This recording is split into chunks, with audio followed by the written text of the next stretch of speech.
2, the fee. And remember, this is the minimum number that we thought would get the conversation started with Stephen. $50 million for the initial term, plus $25 million for the renewal term, if extended, paid in monthly installments. Like I say, a pretty big number, but we thought for a talent like Stephen, this is probably the minimum number that's going to get us in the door so that we can sit down and talk to him. Hey, anyone wonder why there's burnout in this? Anyone wonder why you have kids come up and they leave and never to come back? You think if you had that kind of a penalty, you think if someone said, hey, we're going to penalize you $10,000 every day you miss coming into work, you think you'd be stressed? This is worse than the left frames their contracts. Again, of course I didn't sign any of these things. Steven Crowder made a video exposing Big Con for their bad contracts they're giving everybody, but he didn't say who it was, and he covered up 95% of the contract. A day later, Jeremy Boring of Daily Wire came out and said, it's us. We admit it. We gave Steven Crowder the contract. But here's the entire deal in full, and it was meant to be a first offer and a pitch. What's the truth about it? We're going to talk about it on today's live and react to dozens of clips of the response video. It's going to be a great show. Hope you stay tuned. It's the Dream Rare Podcast. Welcome to the show. The way to get the news at the desk or on the road. Let's go. God is great and success in our control. The world is crazy, but we get better from obstacles. Yeah. Hey, what's going on? Welcome to the Dream Rare Podcast. We talked about this earlier, and I said this had to be some sort of a massive deal in order for him to get penalties of like $250,000, $1 million. Like, I was speculating maybe like 5, 6 million. I didn't know, 11 million. $50 million deal. That's what the deal was. That doesn't necessarily mean everything was good in it for Steven Crowder, but I do want to show the good, the bad, and the ugly, the things I agree with Crowder, the things I disagree with Crowder. Just to give you guys a warning before I start, I have a lot of clips. Not a warning, maybe just a disclaimer.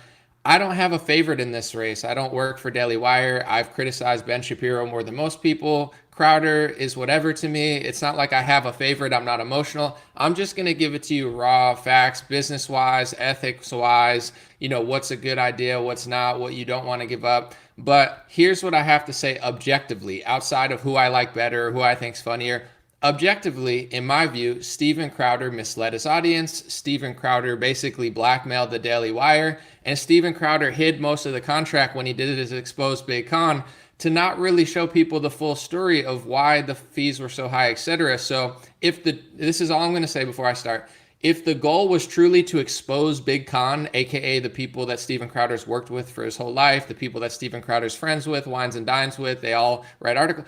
If he was really truly trying to expose Big Cons, then why do you have to lie and mislead your audience multiple times before you even get into the percentage contract that you had a problem with? Because the first 3 things that Steven Crowder said I'm going to prove that aren't true. Like, if you're going to expose Big Con, you don't have to lie about little other stuff. That's just dishonest. So let's just watch. I'm going to go back and forth between what Crowder said and what the actual contract said, because Jeremy Boring, say what you want about him. He showed the entire contract, something that Steven Crowder didn't do, so we have clarity. Let's watch. Got a lot of clips. Don't sign contracts out there that include multi-million-dollar penalties for different. Let me read you an example of what I mean. And this would be if it was me.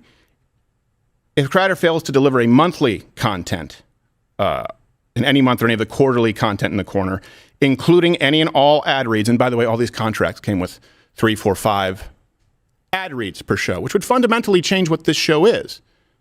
Got to get those dollar bills. If I failed to do that, it would be a $250,000 reduction in fee per quarter. Oh yeah, it's just Daily Wire that wants the dollar bills, not you who's asking for more than $50 million in a deal. Let's look at the actual contract, because like I said in my last video, and now I have clarity, Steven didn't say how much he had to do. Just like if you work for 7-Eleven, you miss 5 days of work, you don't get paid the same. So when you get a $50 million contract, your penalties are going to be more for videos that you don't make because they're paying you, I don't know, $12, $13 million a year. I mean, Crowder's such a liar. Now that I see the full context, it's like he's role-playing the victim to collect emails and launch his own company off the backstabbing of his old friend, who I don't care about either of them. I'm just being honest. Monthly, quarterly, and annual content. The daily content is going to be very obvious to you. He'll deliver a 1.5 hour Louder with Crowder audio video show of a quality and kind consistent with the shows that he's currently producing 4 days a week. That's 192 original episodes a year if you factor in 4 weeks of vacation, including all ad reads and promotions as requested by us. So he's going to continue to produce his show, his Louder with Crowder show, 4 days a week, 192 times a year. And that'll include us being able to put ads in it and promotions in it. They'll be filmed in studio daily, Monday through Thursday. At least 1 hour of them will be outside the paywall. That's much how Stephen already operates. That's the part that goes out on podcasting. It's the part that goes out on YouTube. It's the part that goes out on Rumble. And at least 30 minutes inside the DW Plus paywall. So in the same way that right now he has his Piss Off YouTube segment that has historically been at Blaze, well, he would still do that same kind of concept. 30 minutes of the show would now be behind our paywall. So here's a few things real quick, and I'm going to play more clips. He has 4 weeks off. He has to make 4 shows a week for $13 million a year. He also gets, Jeremy explains later, he shows the contract, that Stephen would get backlogged. Like if he wanted to go travel for 2 months or do other stuff, he could have pre-recorded the 4 episodes a week, given them 20 episodes or whatever, and then he could have disappeared for 2 months. So he's acting like, oh my gosh, if you why do you think people are so burnt out in this industry? I mean, if you miss a day of work, you get a big penalty. Dude, because you're getting $12.5 million to do your job. So if you don't do your job, they're trying to protect their $50 million investment in you. I don't like Daily Wire. I've never met Jeremy Boring. I don't like Ben Shapiro. I used to like Crowder more, to be honest. Like, I just think he's being dishonest about that, and that's my honest opinion. Let's go back and forth between the two videos so you can really see more. If, let's say, we did do everything per quarter, but annually maybe miss something, like let's say we went and did a Change My Mind instead of a daily show, which of course requires a lot more work, there'd be a separate $1 million penalty for that if you miss a single piece of content. And the amount of content required is not in line with, frankly, it's worse than Disney, it's worse than ABC, it's worse than NBC, it's worse than CBS. This is ownership of you and everything that you do. But here's, just to drive it home, don't sign something that has another $100,000 daily penalty if it's not signed off on beforehand. You get hit by a car, you have a sick day, you could lose $100,000 a day. Nobody's going to lose that much money a day, Steven Crowder, because nobody makes as much money as you are going to make in that deal.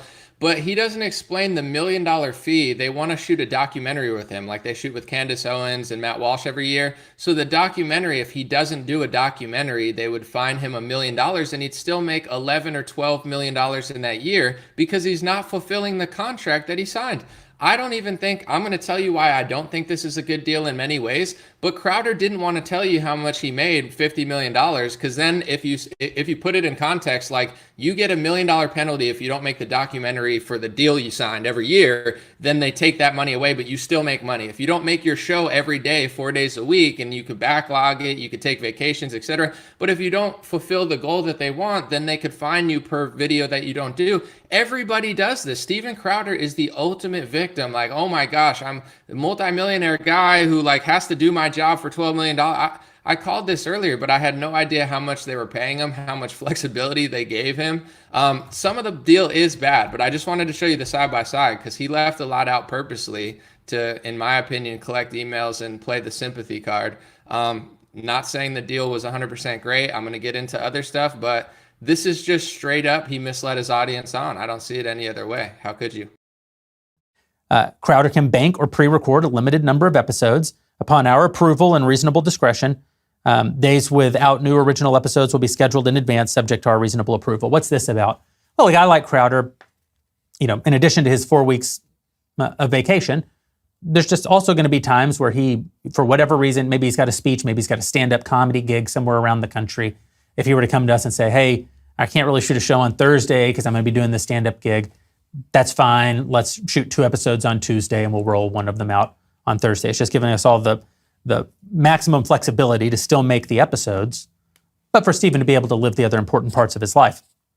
192 episodes. Obviously, there are 260 work days in a year. Most Americans work 260 days a year minus 10. That's 2 weeks of vacation. So they work about 250 work days a year, and we're telling Stephen, you've got to produce 192. So already, even to say 4 weeks of vacation, that is probably above average, but it doesn't really capture the reality of this, which is there are going to be, 60 days basically of the year where Fridays, we call them, where Stephen basically doesn't have to produce a show. So he only had to work 4 days a week. He got 4 weeks of vacation, and he also could pre-record things. Like if he wanted to sail the 7 seas for 3 months, he probably could have just recorded 20 videos. And keep in mind, Steven Crowder has a production team, etc. We'll get into that later. Like it's not that hard to produce 4 shows a week when you have an entire team around you. I produce 7 shows a week by myself. So it's not. There's other parts of the deal that are bad and restrictive, but he told, if it's all about big tech, if it's all about the big con, if it's all about how they're censoring you, why in the world are you misleading people and not showing your thing and acting like this massive victim? And here's the thing. For Blaze TV, he already does content behind the paywall. He already says, oh, they might not like this on YouTube, come over here. That's what he already does. But he's like, oh, they won't let me. Dude, you do that now. Here's him acting like he's just whiplash from this $50 million deal where, God forbid, he actually has to work. Like, oh my gosh. Hey, anyone wonder why there's burnout in this? Anyone wonder why you have kids come up and they leave and never to come back? You think if you had that kind of a penalty, you think if someone said, hey, we're going to penalize you $10,000 every day you miss coming into work, you think you'd be stressed? This is worse than the left frames their contracts. Again, of course I didn't sign any of these things. But I now know what other kids are signing out there. Every kid's not getting that deal. I think they had a more restrictive contract for him probably because, I don't know, they paid him $50 million. But, we will get into certain parts of the deal that I do think I would personally never sign. Clearly, Crowder didn't want to sign. I think he could have probably negotiated a little bit, but we'll get into that later. But instead of that, he's like, you know what? No, they both kind of didn't see their way, and then he decided to kind of go off. It is what it is, but let's get into more things because the entire contract was posted, and this is what let's just play this part. And you may say, well, that's still a lot. And I know Stephen says that's more than even, network TV would ask for. Yeah, these are points that can be negotiated. I still think most people feel like, if you're only working 4 days a week and you get 4 weeks off every year and you can pre-schedule even additional time to be traveling by banking episodes, you would at least say, you may think, well, he needed to negotiate that and get it down to 170 or something. Sure, I thought he would, but it's certainly not unfair to expect someone that is making $50 million over the next 4 years to, work 192 days a year. That brings us to monthly content. What is monthly content? Well, at Daily Wire, our members are entitled to an all access once a month with most. So even he was admitting, is like Crowder could have tried to negotiate down, like if 4 days was too much, he's like, oh my gosh, like imagine not showing up to work and losing $100,000. Like I can't imagine that because I don't make enough to even ever lose that much. And I'm not mad at it. It's just like he's trying to get sympathy from his audience, being like, imagine if you didn't show up to work and you didn't get paid. Everyone does that, Stephen. If it's all about the big con and the big tech, why do you have to lie and mislead your audience and cover up the actual contract multiple times to try to mislead people in order to expose Big Con? If he really cared about Big Con, he could have exposed them for the last 5-6 years, but he spent the last 5-6 years working for them. He's always worked for a major corporation, and now he's going independent. That's amazing. I hope he does. I'm not the biggest fan of Daily Wire, but it's just to me, it's like a fake beef that he created to collect emails and, gain leverage to do his own thing. And I'm going to play more clips, but some people are even speculating, and I'm not going to, I don't know his inner workings, but he must have signed certain bad deals with Blaze, etc. Does he even have access to his own subscribers? I don't know what Steven already signed away, and I don't know what they made him build, because it's not like he's someone who started on his own and worked for his own for 10 years. Now he's negotiating with Daily Wire. He worked at multiple media companies, CRTV, Blaze TV, and who knows what type of deal he signed. So as much as he's acting like I have all this leverage, you have a huge audience, a huge name. I mean, clearly enough leverage to get a $50 million deal, but how much of your stuff do you actually own? And was this a publicity stunt to kind of get ownership over your own stuff. Like, like, oh my gosh, give me your emails. Because does he own his own email list? Because under the Daily Wire one, he wouldn't. Maybe he doesn't own anything. Maybe he doesn't own Mug Club. Maybe he doesn't own, the email list. I don't know what deal he signed with Blaze, but that's for him to explain publicly. Let's watch more. There's a different fee reduction for all those kinds of contents we created. Daily content. If he fails for any reason to deliver 192 episodes of The Daily Show, or if he fails to include the ads that we agreed to or the promotions that we agreed to in those episodes, then we'll give a $100,000 reduction every time. What's that about? Well, again, you can't pay someone any amount of money, but you certainly can't pay them an unimaginably huge amount of money for their show and then not get the show. So what this is saying is you don't have to produce a show every day. You don't have to produce 260 or 250 or 240 or 230 or 220 or 210 episodes a year. You got to produce 192 episodes a year. You can film some of them in advance. You can stack them up. All of that's contemplated in there. You could shoot on a Friday so that you can take 2 days off next week. But if you don't give us 192 episodes, we can't pay you the same amount of money as if you did give us. I mean, that's the truth. I said that before Jeremy even said that. And it's not to shill for Daily Wire. Steven Crowder's better friends, or he was better friends with them than I've ever been. But in general, it's just like, yeah, if you don't work, you gotta not get the money. Like, if you don't do the content. But he covered up the part of the contract when Crowder did his little expose. He didn't say how many days a week he had to work. He didn't say how many sick days he had. He didn't say that he got to backlog content and he could film 2 months worth of content in 2 weeks and then go on vacation. He didn't admit that because he's trying to act like he's this innocent victim getting these $50 million contracts. I'm not saying it was a great contract, but it's like Steven Crowder is the sneakier person in this situation. And everybody knows, I think, the Daily Wire can be a little sneaky. So the fact that Steven's out sneaking the sneaky wire, and I'm just joking. Now I'm going to get blacklisted even harder than I already am. But you get what I'm saying? It's like he's being the sneakier one in this situation by not explaining it in full, throwing up his hands and collecting emails. So let's keep watching. And again, you pay somebody $50 million, you should get the work. Monthly and quarterly content, well, this is more valuable content and there's less of it, so the fee is higher, $250,000 if he misses that kind of content. Annual content, well, this is the most important, most expensive content. If you were supposed to have done a complete documentary this year and you didn't deliver it, well, we're going to subtract $1 million because that's one of the most important high-value pieces of content that we asked you to make that year.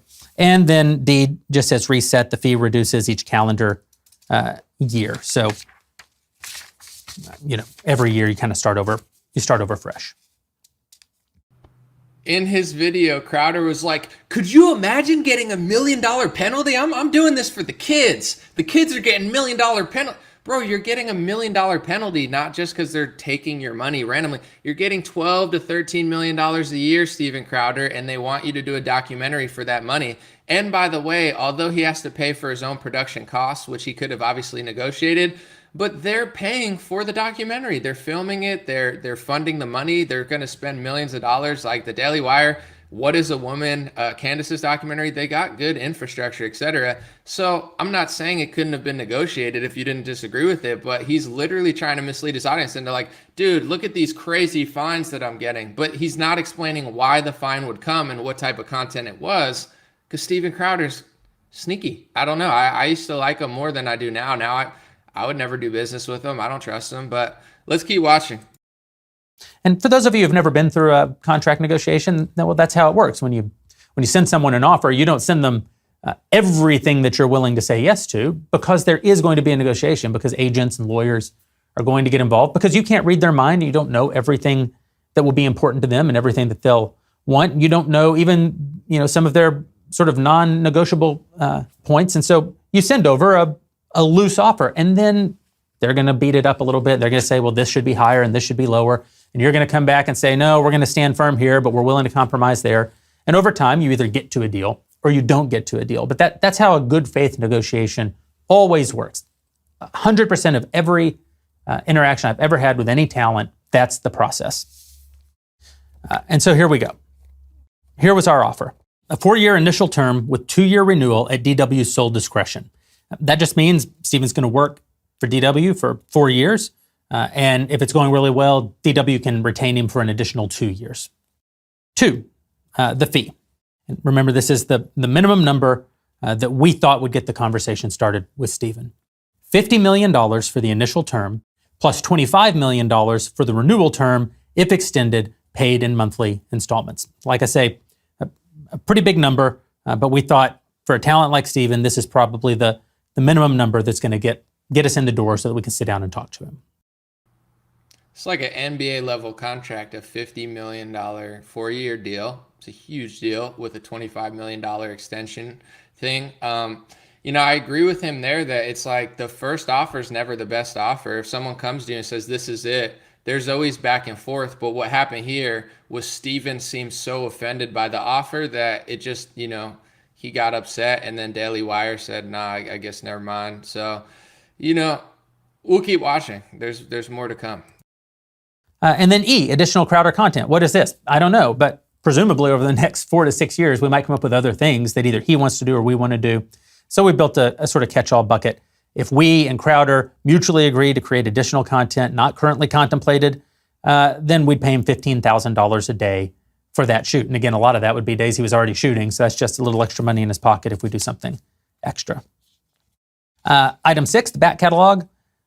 Crowder will license his entire back catalog, including without limitation every past episode of Louder with Crowder, to us during the term.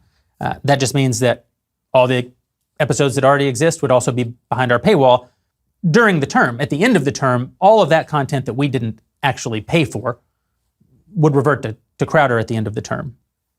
But we would have it in the meantime. 7, ad reads and... So 2 things with that. The first one was $15,000? So if him and Daily Wire decide to do more content, if the deal would have worked out, obviously it didn't, $15,000 for a day of work. It's not bad. I don't care if you're Steven Crowder, Candace, $15,000 to show up somewhere and film for a few hours. Ooh, such a victim. Has Steven Crowder ever had a real job where you don't get paid that much to show up? But anyway, the fact that they get his back catalog, I don't think he fully explained this either, but there are we're going to get to the worst things that, in my opinion, I would never sign. They get access to his back catalog for the 4 years so they could use it for their site, but he still 100% owns it and he gets it back after the deal. That's not that bad. I mean, it's okay, take all my content, put it on Daily Wire, but you get 0% of that once I leave. And that's kind of standard with a lot of record labels, etc. It's you get to keep all your music or you get to keep everything you did before if you're an actor, but this movie or this, television show, we own this television show. I would say royalties I would like, which it didn't seem like Daily Wire gave, but let's go on. He has to, item B, Crowder will read the ad copy and promos as requested by us, though he'll have certain rights to disapprove of some ad sponsors for various reasons, right? He can disapprove of 10% of the ones we bring him. He can disapprove if he owns equity in a direct competitor of one of the advertisers that we bring him. But point D, if he doesn't read the requested ads within that framework, then the content that he made won't be counted as delivered under the contract, because it's all fine and good that he made a piece of content, but if we can't make any money off of it, then we're just paying him so that he can make a show. We're not paying him so that we can participate in any of the success of that show. And here's where I would say I wouldn't want to do that. This is just me personally. I guess Steven Crowder agrees, he doesn't want to read multiple ads in a show. To me, I wouldn't want to only be able to turn down 10% of the ads. I would have to say, listen, if I'm not taking 90% of your ads, I'm not selling stupid crap that I don't believe in. And Crowder basically said, I don't want to sell, 6 ads on a show. That would ruin my show. I only want to sell 1 ad. I understand that. I think that's ethical, and I think Crowder's true to himself. But here's the thing. They're paying you $50 million or $70 million or $80 million if you negotiate. So there's got to be some sort of give or take, because I think they're trying to recoup the $50 million that they're paying you through the ads. So if you come as Crowder and say, hey, I don't want to read 6 ads like all your other hosts. I'm Crowder. I only want to read 1. And I don't want to agree to anything. There's nothing wrong with negotiating that. But then maybe the fee comes down. Maybe they don't pay you $50 million, because the reason they're offering him so much is because he wanted a lot of money. And Jeremy said that earlier, and Crowder can disagree with it if he wants in his interviews next week. But basically, like, they came and said, hey, we want to give Crowder an offer. And Crowder's agent was like, it's about the money. Just show us the money. We want this amount. So it was like it's not like Crowder's playing it as in like, oh, Daily Wire just wants the money, where it's like his agent came and said, show me the money, show me that Crowder's worth this much, you better give that. So both sides want money, right? Like Daily Wire wants money, they don't want to lose money. Crowder wants money. Crowder wants what's best for him to protect everything he has. Daily Wire wants to protect their investment. It's less risky for the person getting the money than it is giving out the money usually, unless you give up the rights to your stuff. But I agree with Crowder on that angle. I wouldn't want to read that many ads. But also, in order to get the money, you got to give up something. So, nobody's offering $50 million for 4 years and you get to keep all your old stuff. I mean, that's a huge deal. Justin Bieber just sold his music for $200 million, and that's Justin Bieber. He's bigger than Crowder is. It's not the worst deal I've ever seen, but there are terms that I agree with Crowder I wouldn't want to sign. Let's keep going. 10 additional DW rights, merch rights. It says DW will maintain the exclusive right to create and sell Crowder and Crowder content branded merchandise, and the remuneration for that's already included in the fee. So one of the ways that we can make money, put ads in his show. One of the ways that we can make money, sell subscriptions around his content. One of the ways that we can make money is be responsible for his merch. Now that would mean that we have to pay for the creation of the merch, pay for the marketing of the merch, but we would own the upside. See, to me, this is a bad part of the deal that Crowder even talked about. It's like Crowder misled his audience twice and then complained about the big tech part. We're going to get into that at the end. But this is a part that actually, in my opinion, is kind of a bad deal that he didn't even mention, which is they own all his merch. Usually, even with other sort of deals, you own a percentage. So with Matt Walsh for the What is a Woman documentary, it sounds like Daily Wire, I'll play it later, says that Daily Wire owns that documentary. I understand that. Matt Walsh couldn't have done that without Daily Wire, vice versa. They came together. They used Daily Wire's money. They put out that documentary. It was a huge hit. Now Matt Walsh is more famous, and Daily Wire made a fortune off that documentary, What is a Woman? But here's my question, and I don't know, and I'm not trying to get into this stuff, but now that it's a public thing, I'm just speculating.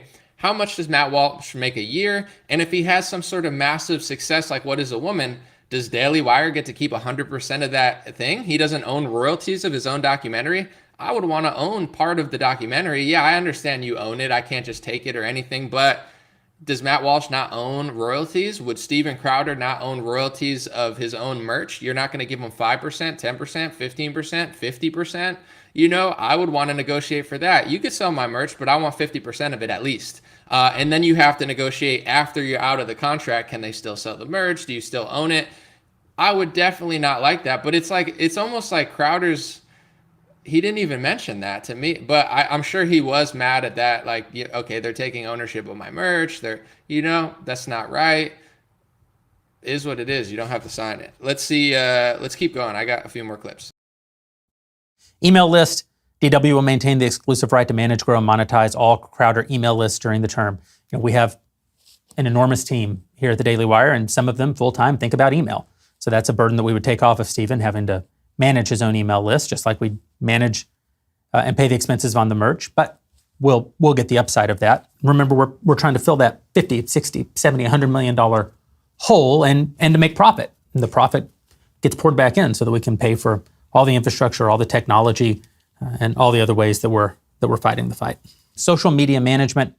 This one was something that Stephen seemed particularly aggravated by in his video, although I don't understand why.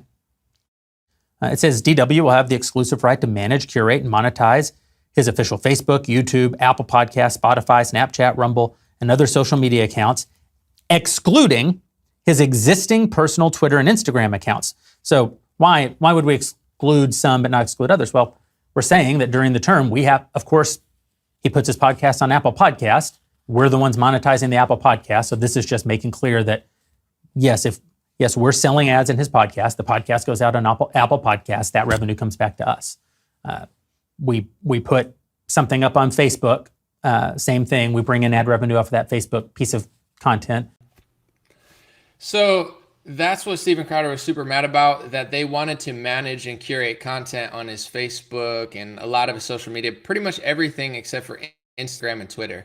And I understand. I think Steven Crowder is a very, like, things are very personal to him. Same with me. I don't want somebody posting on my Facebook, Twitter. Well, Twitter wasn't in it, was it? Not Twitter, not Instagram, but they could have posted on his YouTube, Facebook.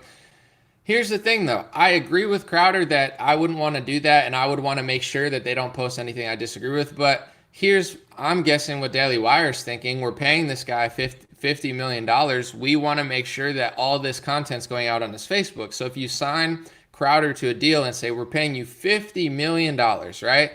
And he's making all this content, but then Crowder decides, I don't want to post I don't want to post any of it to Facebook. And Daily Wire says, well, we need this to go on Facebook because that's where we're going to monetize it and grow our audience. So to me, I get why he wouldn't want to do that, and I don't disagree with it, but it's not that abstract in my view for people to sign. Like if you sign a multi-million-dollar deal to Blaze and they say, hey, we're not going to control your Facebook, but you can make us maybe a poster, and while you're sleeping, we're going to post the content we made and just kind of post that stuff on there. And then if he would have negotiated that, if he wanted to, I respect him for not wanting to do it. You could say, hey, you got to run everything by me. Nothing gets posted without my permission, but I agree to post all the videos. There's got to be like a tug and pull there, I think, business wise. But yeah, I wouldn't want to give up the things. And that type of wording, I think, is like, you want to really talk to a lawyer, talk to your agent, or do it yourself and basically say,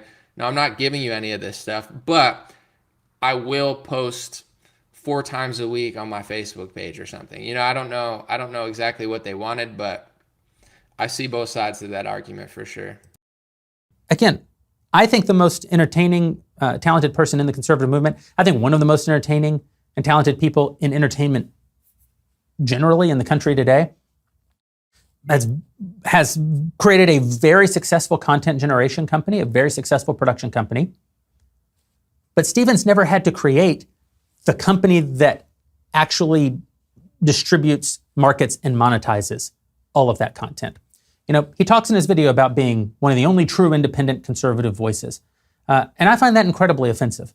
You know, Steven, the whole time I've known him, has worked for someone else, has been paid by someone else. That doesn't mean other people tell him what to say.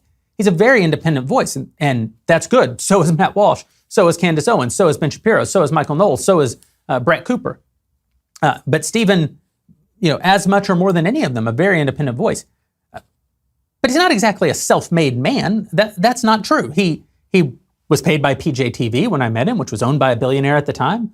Then he was paid by CRTV for a number of years, which was owned by a billionaire at the time. Then he was paid by The Blaze, which was subsidized by a billionaire, until Tyler Cardon, one of the real genius businessmen in our movement, turned the company around and made it profitable. During all of that time, Steven drove a ton of revenue. He's incredibly valuable. I'm not suggesting that he wasn't driving value. He was. I'm only saying he didn't have to build all of that. He didn't have to think about it. And he didn't necessarily have to be profitable. And he doesn't know for a fact that he was profitable because, as he has said very publicly, all those companies, none of them really shared all the information about what was happening with them. So Steven feels very certain that his show was always profitable, but he doesn't know that his show was profitable. And even if it was, what became of that profit? Most of that profit almost certainly was reinvested. So he's trying to say, you know, I'm not saying Steven isn't an independent voice, like an independent mind, but as far as like an independent business, Steven isn't that. He's never been that. He's always got paid by someone else. So, you know, here's the flip side of both of it. Does he have to sign that contract? No. Is it really like a victim contract to get $50 million for 4 years? No. Is he going to be completely silenced off that content? No. He has paywalls. He can do documentaries. Here's all I'm going to say. Candace Owens did a documentary on childhood vaccines, okay? That's pretty edgy. I mean, that'll get you banned off every social media platform. If you try to expose childhood vaccines, you're done, okay? Candace did that while she was at Daily Wire. Has Crowder ever done anything like that? Like, is Crowder like Robert F. Kennedy? Like, you know what I'm saying? Like, his content's not like that. His content's not edgier than Candace Owens doing that documentary, or, you know, all the stuff he talks about trans kids. Matt Walsh does that at Daily Wire. It's not like he's that much edgier that they can't handle it. Like, just put it behind the paywall then. But in general, I think that's an interesting point where I see both sides of the argument. I understand Crowder wants more. I understand he wants more ownership. Here's the thing. When Crowder goes off on his own, is he going to pay somebody $50 million? Does he have the money to pay somebody like himself $50 million? No. Does he have the resources to say, I'm going to pay you $50 million, but you don't have to fulfill my requirements? Like, he's like, oh, this is like a slave industry. I mean, I get fined if I don't do my work. Sign somebody to a $50 million deal on your own, Steven Crowder. I don't even like Daily Wire, but it's like, you're going to sign somebody to that deal and not have any clauses to protect your own investment, to say that you have to do this in order to get the money. You have to work, show up to work and do it, or else you don't get it. Oh, wow. Is he going to, now, like, he's not ever run his thing like that. I don't even know if he owns his mug club or email list. Maybe he does. I hope he does, because I don't want the corporation to own it, but he's acting as if it's so easy. It's not, dude. So you sign somebody to a $50 million deal and have no clauses in there for anything and see how much money you lose. Like, I think he's lashing out, but it doesn't seem authentic in my opinion. Like, I'm this industry outsider. Like, no, you've been in the industry the entire time, friends with all these people, working with all these people, making money off their dime, and now you're looking for a new contract and you expect them to take basically just shovel it out and take no account for how much it's costing. And I'm not saying I agree with everything that the Daily Wire is saying or doing. I would for sure. I mean, first of all, I'm not getting that contract, but even if it were like percentage wise to make sense for me, I'm negotiating a lot of the same things that Crowder's doing. But I just don't think he was being honest about it in his video. And we're going to show a few more, then I'm going to have some final thoughts. But I think what Steven's suggesting here is kind of even more disingenuous than that, because I actually kind of came up with this whole concept by watching Steven Crowder. I mean, I mentioned it before. Steven created this idea of Piss Off YouTube segment at Mug Club. And I saw it and thought it was genius. What does it mean? It means Steven can go on YouTube, speak to a huge audience. In fact, most of his audience, that's where they engage with him, right? The subscribers are a very small percentage of Steven's audience. Mug Club is a very small percentage of his audience. YouTube is the vast, overwhelming majority of Steven's audience. He can go on there and he can be risque and he can do what he wants to do, but he can be calculated too. And he can say, there are some things that I simply can't say here because these bastards hate free speech. For those things, come over to Mug Club and become a subscriber. And then for 30 minutes a day at the Blaze, he could say whatever he wanted. And I thought that was a genius thing, and I implemented it at Daily Wire because I was inspired by Steven, who, again, very talented guy, very smart guy. This is just meant to say the same thing. Hey, I want you to be thoughtful about what you say on the free part of the show. Doesn't mean I want you to say things that aren't true. Doesn't mean I want you to say things you don't believe. Doesn't mean I want you to bend the knee to big tech. What it means is I want you to preserve the revenue as best you can, preserve the audience as best you can, and then tell people there's a reason we're building these multi-million dollar platforms. So he was basically saying, and I'm going to get into the big tech percentages. That's what Steven Crowder got mad at. But he was basically like, I feel like Steven's lying because I was inspired by him to create the paywall. Like, basically, like, everybody knows there's certain things. Like, if I made a documentary with Robert F. Kennedy Jr. talking about vaccines, like, I know whether I'm signed to Daily Wire or not, or I'm independent like I am now, I know that there's a very, very high chance that gets taken down on YouTube, and a very, very high chance that gets taken down on everything. I know that. So, if you sign to a company that had a paywall and they're paying you, and you can do the edgiest things that you couldn't even, like, if Crowder has his own YouTube, there's things that he knows that he's at risk when he puts it up to get his channel taken down. We all know. Every day we walk into work thinking this could be the end of my thing. Like, we all know that. It sucks, but everybody takes calculated risks or puts their head down and just does what they want.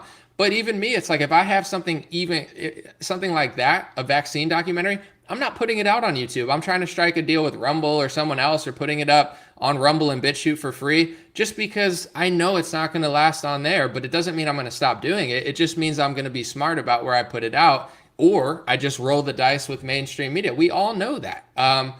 So I feel like we'll play the percentage sort of things. It's like if Crowder goes off on his own and makes, let's just say, millions of dollars on Facebook, and he doesn't work with Daily Wire, and then he gets demonetized on Facebook, he's taking a massive cut. So if somebody's going to pay you $50 million, they're your sugar daddy now. You know what I'm saying? They're giving you a flat fee. Crowder wanted a flat fee. He didn't want a partnership, according to Jeremy. He wanted like a huge fee. So in order to get that huge fee, and if they're going to take the financial loss and they're going to pay you $13 million a year, it's not, in my opinion, and this is coming from someone that doesn't really like Ben Shapiro. I don't really care for Daily Wire. I've never liked Jeremy Boring or even wanted to listen to a single thing he said, to be quite honest.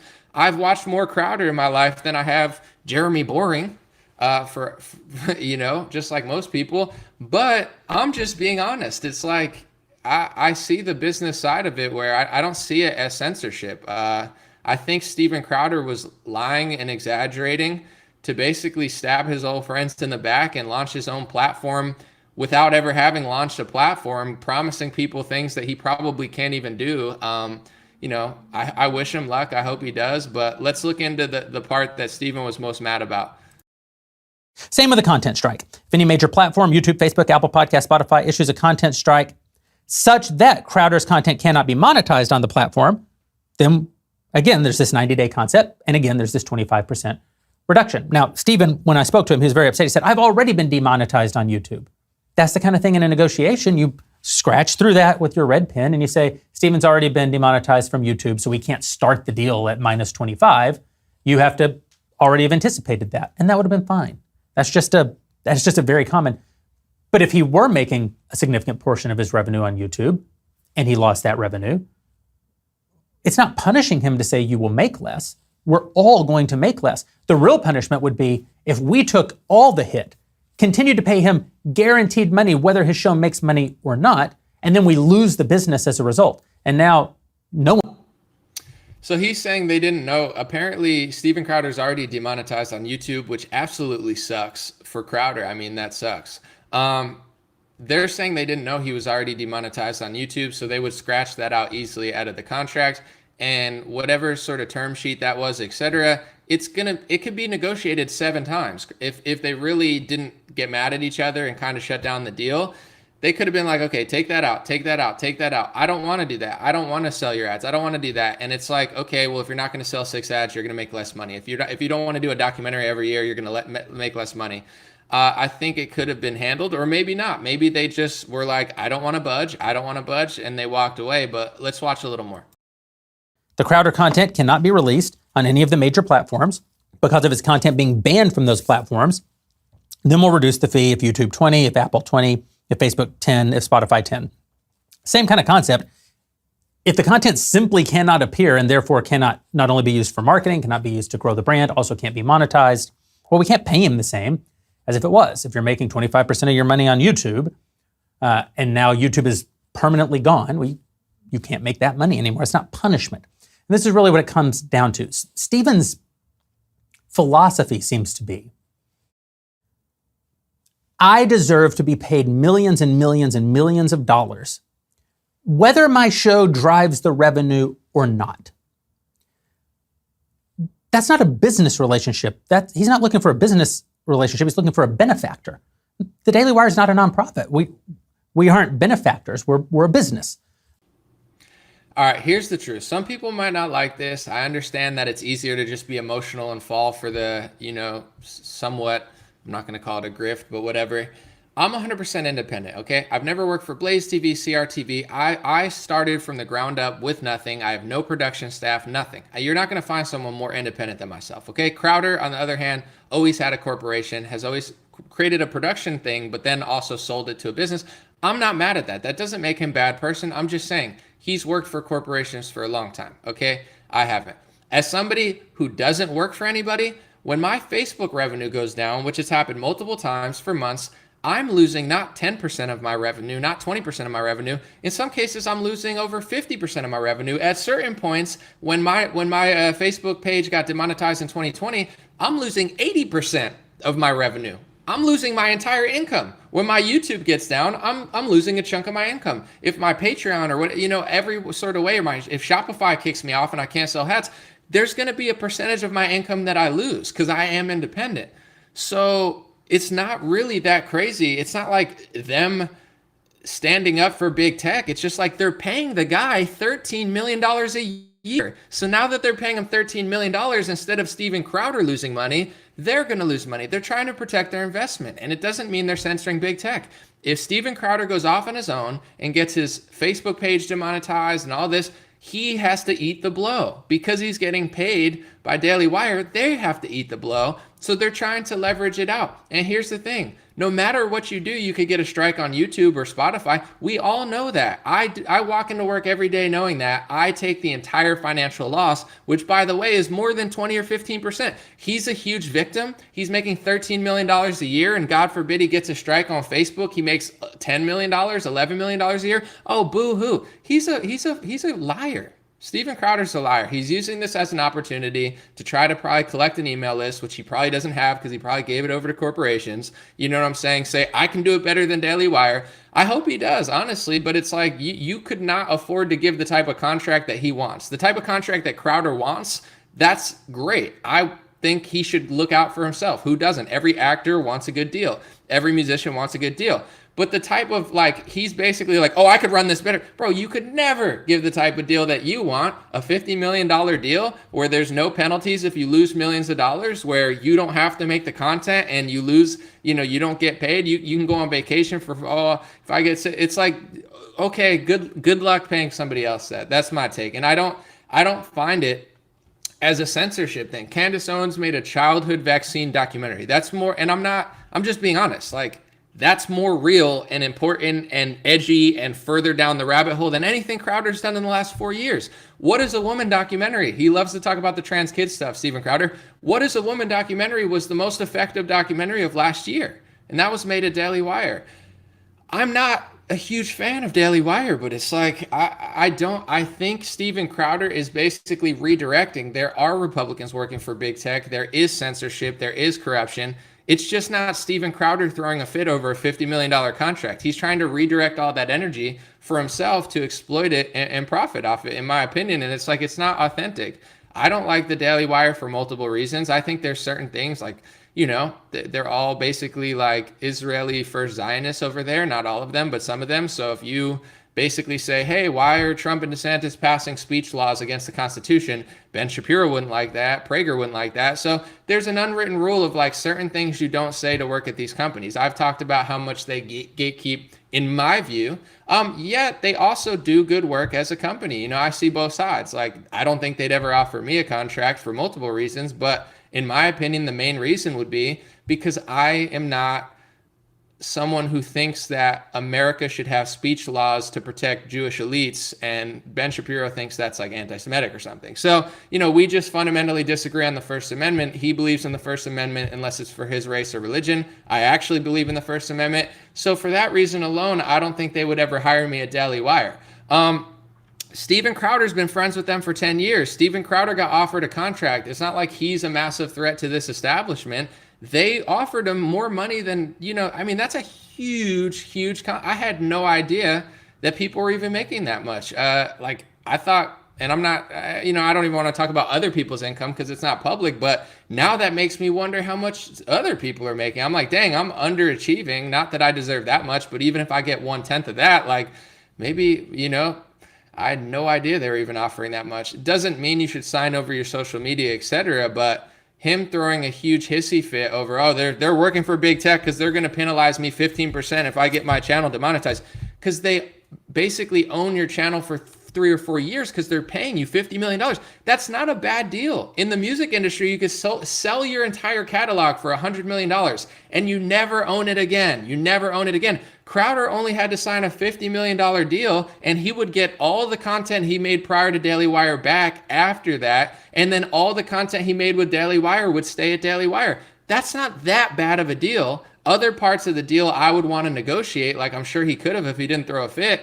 It's not a bad deal. I mean, a lot of people would sell their entire catalog. Steven Crowder could sell everything he's ever done for $50 million and never own anything he's ever done, and that's still not a bad deal. He's not Justin Bieber or anything. I mean, he's huge. He's a massive conservative icon. I think he's worth millions or clearly tens of millions. I'm not knocking Crowder, but it's like, Even selling his entire business for 50 million wouldn't be a bad deal. It's a lot of money. I mean, he doesn't want to do it. I respect that. He wants to work for himself. He's not trying to sell everything.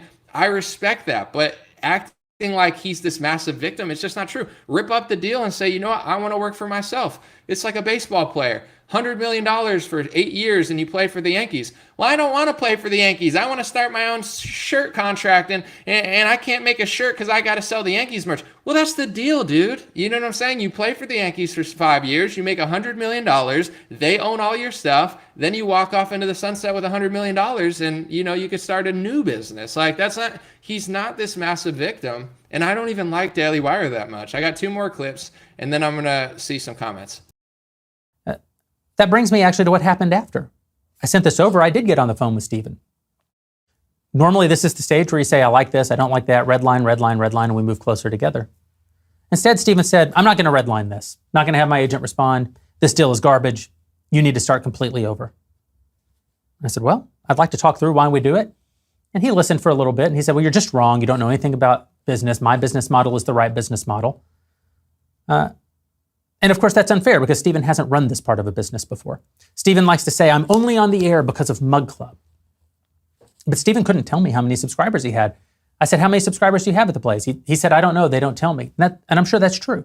He said, but I'm confident. I guarantee you it'll be 350,000 on day one with no marketing. I hope that's true. But I can't take that risk. I've never seen that to be true.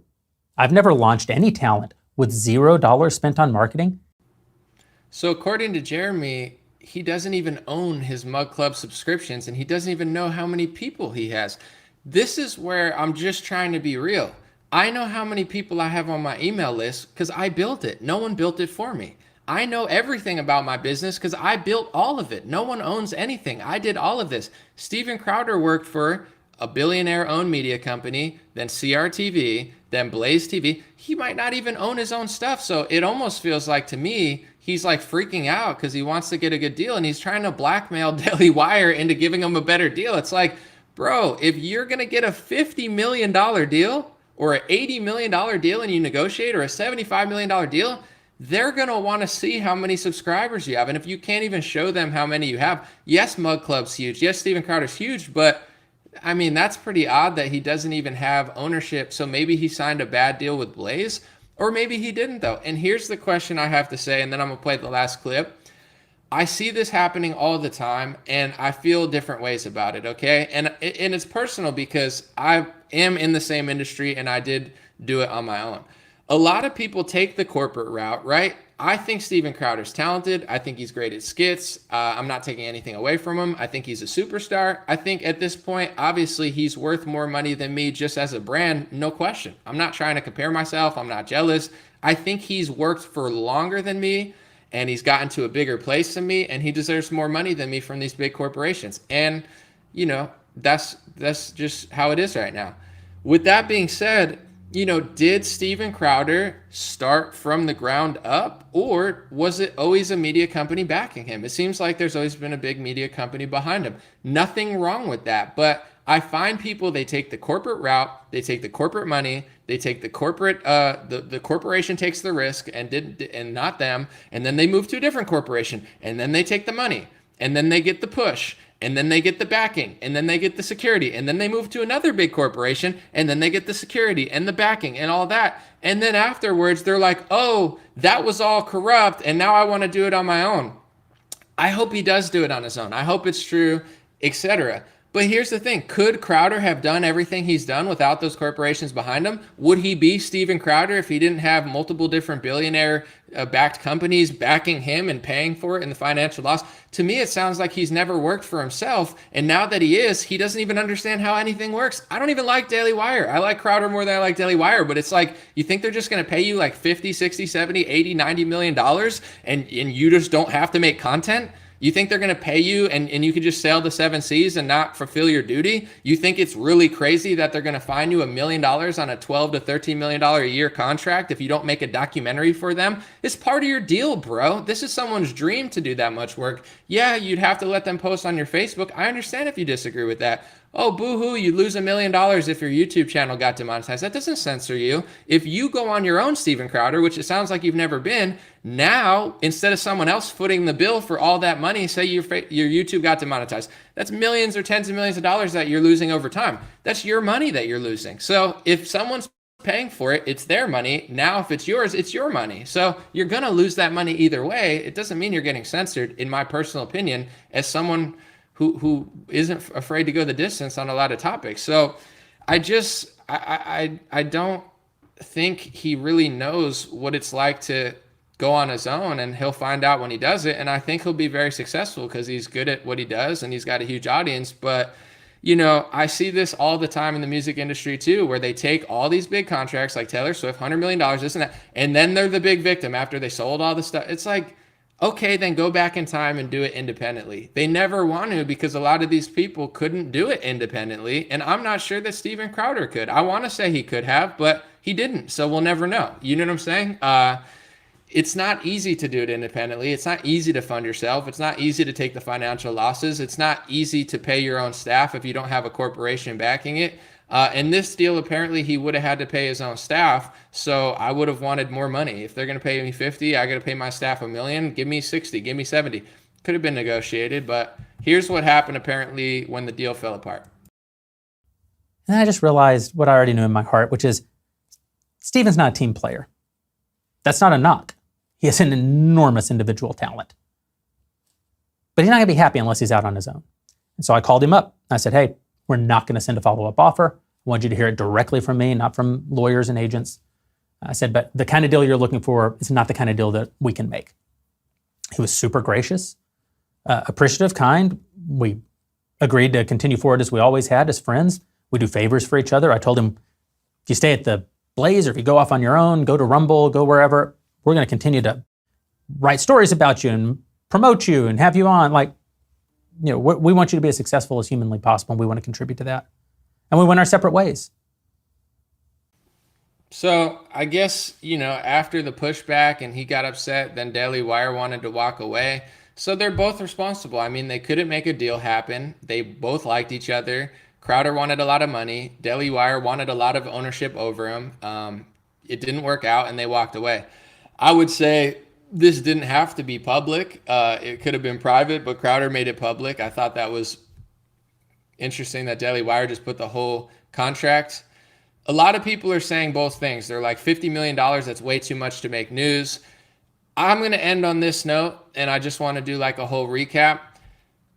At the end of the day, electricians, coal miners, truck drivers, everybody. I'm not trying to just make generic things, but like people work way harder than us, okay? I think I work really hard. I think I work harder than most people in the business, but I don't feel like a victim because I have perspective, okay? I've worked as an overnight stocker at a grocery store. I've been a cashier. I've done it all. So even on my worst day, I'm not burnt out. Yeah, I'm burnt out. Take a break. I don't feel like a victim. I feel very fortunate and blessed to be here. Steven Crowder, even with the craziest contract, it wouldn't even be crazy if he sold his whole brand for $50 million. I get he doesn't want to do that, and he shouldn't. But he's not this huge victim who has to make 4 videos a week, and he's crying like, oh my gosh, they're going to penalize me. He's not a victim. It sounds like somebody who's never actually had to work a real job and thinks that that's so crazy.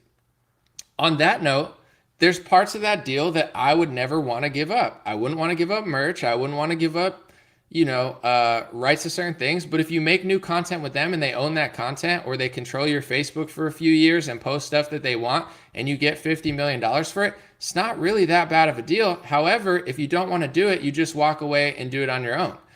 This is my personal take as somebody who probably before this likes Crowder more than Daily Wire. I've criticized Daily Wire more than Crowder has ever in his life. I have disagreed with Ben Shapiro on almost every war and every vaccine thing.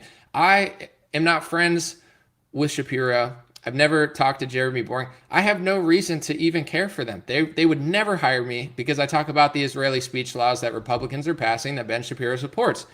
I've never heard Crowder talk about that. I wonder why. I don't think he knows or he cares, or nobody really cares in conservative Inc. because they know if they talk about that stuff, they don't get the big deals. They don't get the big offers, okay? So Mr. Fighting Gatekeepers, they all know what I know. You think other people don't know that? You think other people don't know Donald Trump selling the vaccine? There's things you just don't talk about if you don't want to ruffle feathers in that industry, whatever. The point that I'm getting to is,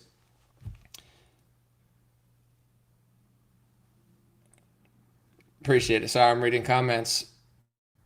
He could have negotiated those things out of the contract, the merch deal, or he could have just turned it down.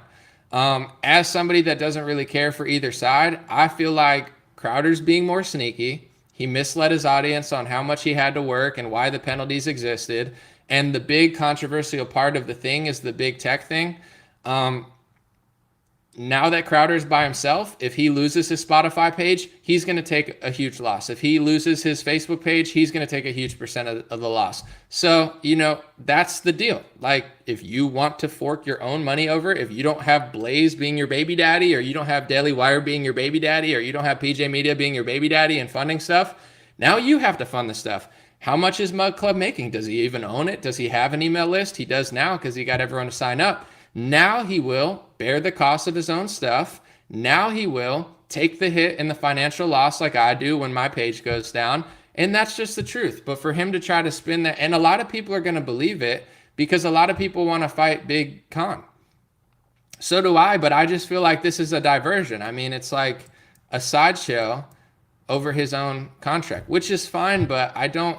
Personally, if somebody said to me, Anomaly, I'll sign you to this deal and you're going to get a 10% fine or a 20% fine if your Facebook page goes down, that's not going to stop me from making the content I want to make. In fact, if they gave me a massive amount of money, a production team, and they allowed me to make documentaries behind a paywall, it would actually free me up.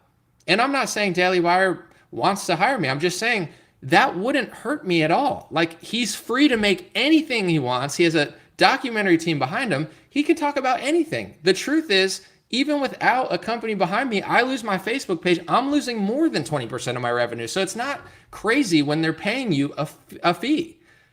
Show up to work, do your job. And if you get kicked off social media, now instead of you losing millions, we're losing millions. So we're trying to recoup that in the deal, but you're still getting $10 million. A lot of people don't understand this stuff. A lot of people maybe don't have experience in entertainment contracts and stuff, whatever. It's not a big deal. I'm just being 100% honest about it. This is truly how I feel. And I wish Crowder success. I don't necessarily think he's a bad person, but I do feel like it's very low. And this is coming from, guys, I talk trash about Daily Wire all the time. I talk trash about Ben Shapiro all the time. It's a very low move to basically blackmail somebody over a contract. In my opinion, it's corny. You don't have to think so, but a lot of people don't because they don't know that much. They're falling for the big con, in my opinion, that Steven Crowder's the fake controlled op, like circus around Daily Wire and Shapiro when they're like the same people. But or Daily Wire and Crowder, they're both in that same world. They're both like conservative ink themselves, but now he's not. Yeah, right. But anyway, it's not the truth. It's not the most important thing that's going on. And I think that he purposely misrepresented it and he purposely blackmailed them. And I want to say this as a final thought. If it was, and this is the most important point, if it was all about big tech and big con being in bed with each other, censoring people, then Steven Crowder wouldn't have opened his video crying about getting penalized for not showing up to work. If it's about big con and big tech, why is the start of the video talking about, oh, I'm getting fined $100,000 if I don't make your video? Because you're getting paid $13 million a year, and if you don't do your work, you're not going to get paid. Oh, I'm getting $1 million fine. Oh my God, isn't that crazy? You can only get one because they only want one piece of yearly content, and that means if you don't fulfill your contract to make the documentary that they're funding, then you get a penalty. That's not crazy. Why didn't Steven Crowder say he made $50 million? Because then his video wouldn't have seemed like a big victim thing. Why didn't Steven Crowder tell people that what he was getting fined for? He showed the fine without showing his salary or what he was getting fined for. He's misleading his audience. I don't like Daily Wire. I don't care for Steven Crowder. I'm not defending either one of them for any other reason besides Steven Crowder misled his audience. If it's about big tech, why did he mislead his audience, cover up the contract, not show his salary, just show the penalties without showing why the penalties are coming? Oh, I'm getting $1 million penalty. For what? For walking down the street or for not doing a documentary for the contract? They want to sign you to do documentaries and content. That's what they do. Oh, you don't want to make it. cover up the fact of what it is, cover up the salary, cover up this fact that it's only going to be once a year and you're still going to make 10 million plus. Oh my gosh, I'm going to get $1 million fine. So are you kids. No, they're not. And they don't sign everybody to the same exact sort of deal. He has leverage. Other people can do what they want. Some people want to sell their entire brand for $50 million. Some people don't. But you're not a victim. It's a lot of money. You know what I'm saying? I wouldn't sell my brand for any money because I don't want to. But if someone offered me $20 million for my entire brand and I declined it, I'm not the victim. Wow, I'm worth that much? That's nice to know. I better bust my ass and make that money somewhere else because I'm not selling my brand, but it's good to know what I'm worth. I mean, it's not. And then also after that, he didn't mention how many sick days he was, and he didn't mention how flexible his schedule was. He could pre-record the videos for a week. He could pre-record 30 videos and go on vacation for a month and a half as long as it's pre-approved. Why didn't he say that? If it's about big tech, why didn't he say that? Why did he start off with lie, exaggeration, mislead his audience, only show part of the contract? Look, I mean, don't you wonder why we're so burned out over here, folks? I mean, dude, you could make 14 videos and take 3.5 weeks off. Why didn't you admit that? Because he didn't want them to see the full contract. He wanted to only take the worst parts with zero context. I'm not saying it's a great contract, but he's lying. Okay. And then he goes to the big con part third. After, you got to keep in mind in Crowder's video, if it's about big con, talk about big con. Don't lie, mislead, cover up the contract about 3 different parts of it before he even gets to big con, because he doesn't care about big con. He is big con. He is big conservative. He's worked with all the media. He's been friends with Jeremy Boring and Shapiro. He is big con. He is conservative Inc. But now he's the victim because he doesn't want to sign this stupid $50 million contract. Cry. And then after he lies and misleads all the time because he's mad over the contract, he feels like it was unfair. Then he finally, at the end of his video, after lying and misleading multiple times on things that had nothing to do with Big Con, because he's part of it, then all of a sudden, he brings up the percentage loss.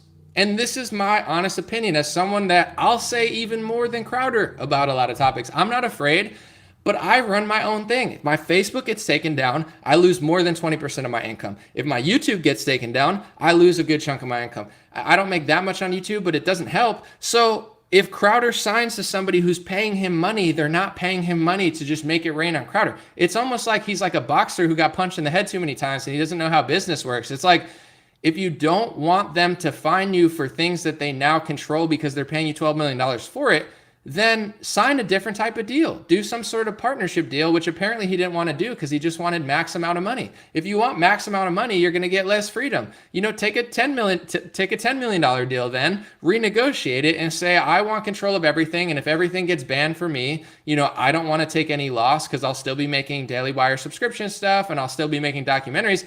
Then you get less money. You can't up the money and say, I want 50 million, I want 90 million, but I want you to take all the risk. If all my social media gets banned and I don't provide very little value, then nothing happens. It's like, it doesn't make sense to me. And also you can make documentaries and massive things behind the paywall. And that's just the reality of social media. Without a big contract, you still have the option of getting banned off social media. Let me know what you think. I mean, a few people understand this. I would say Mark Dice made a video and apparently knows this. Like, you know, I'm not like the biggest Mark Dice fan, but I consider Mark Dice way more independent, way more ethical, way more edgy than Ben Shapiro. I mean, Ben Shapiro too, but Crowder as well. Mark Dice gets it. Cernovich gets it. A lot of people get it. People that have been in the industry get it. People that are really independent get it. But emotionally, you know, oh, well, that sounds like we're fighting this. He is the system. And it's a smart move. If you go independent by yourself, but you sold all your stuff to Blaze TV, or you don't even have like access to your own Mug Club subscribers and you're kind of nervous, you know, I guess you just blackmail Daily Wire and then you say stop Big Con, but you are Big Con, and you say sign up to my free email list to stop Big Con. He just generated so many emails, probably hundreds of thousands. It's smart. It's a smart business move at the expense of stabbing his people in the back. You know, Jeremy Boring's not my guy. Ben Shapiro's not my guy. Even with that being said, it's like for Crowder, who's been friends with them for a while, It sounds like business went bad and Crowder's burning that bridge. I don't personally care. It's not my bridge, but this is my honest opinion and perspective. And honestly, it's you could take what I'm saying versus what other people are saying and use it all in your arsenal of thoughts. You don't have to agree with me. You could disagree, but at least listen to what I'm saying. And then when someone else says this, you could weigh them out against each other. In my opinion, it's the truth. Someone said Matt Walsh and Candace hold their own. Candace did a documentary about childhood vaccines. Crowder has never done anything of that. And honestly, there's things that, Candace doesn't say that Crowder says. But if you ask me, like 100% unbiased, take all my biases away, everything away, who does more important work, like Crowder or Candace?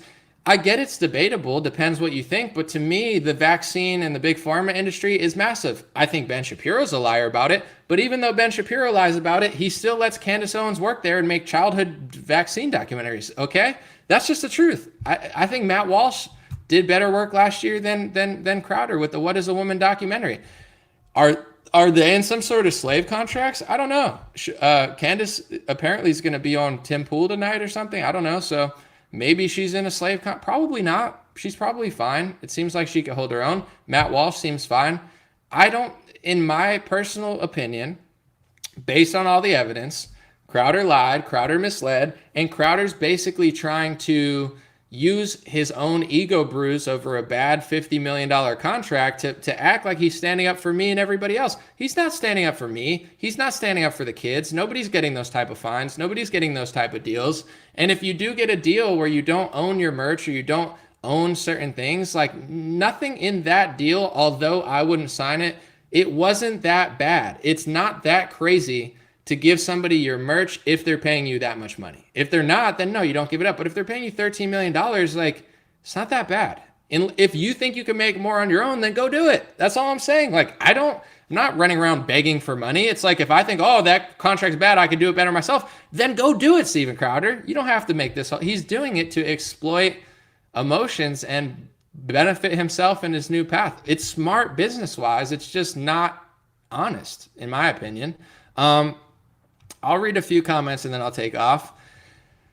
It is what it is. That's the strategy he went. Someone said they didn't lowball him. Well, here's what I'm going to say real quick.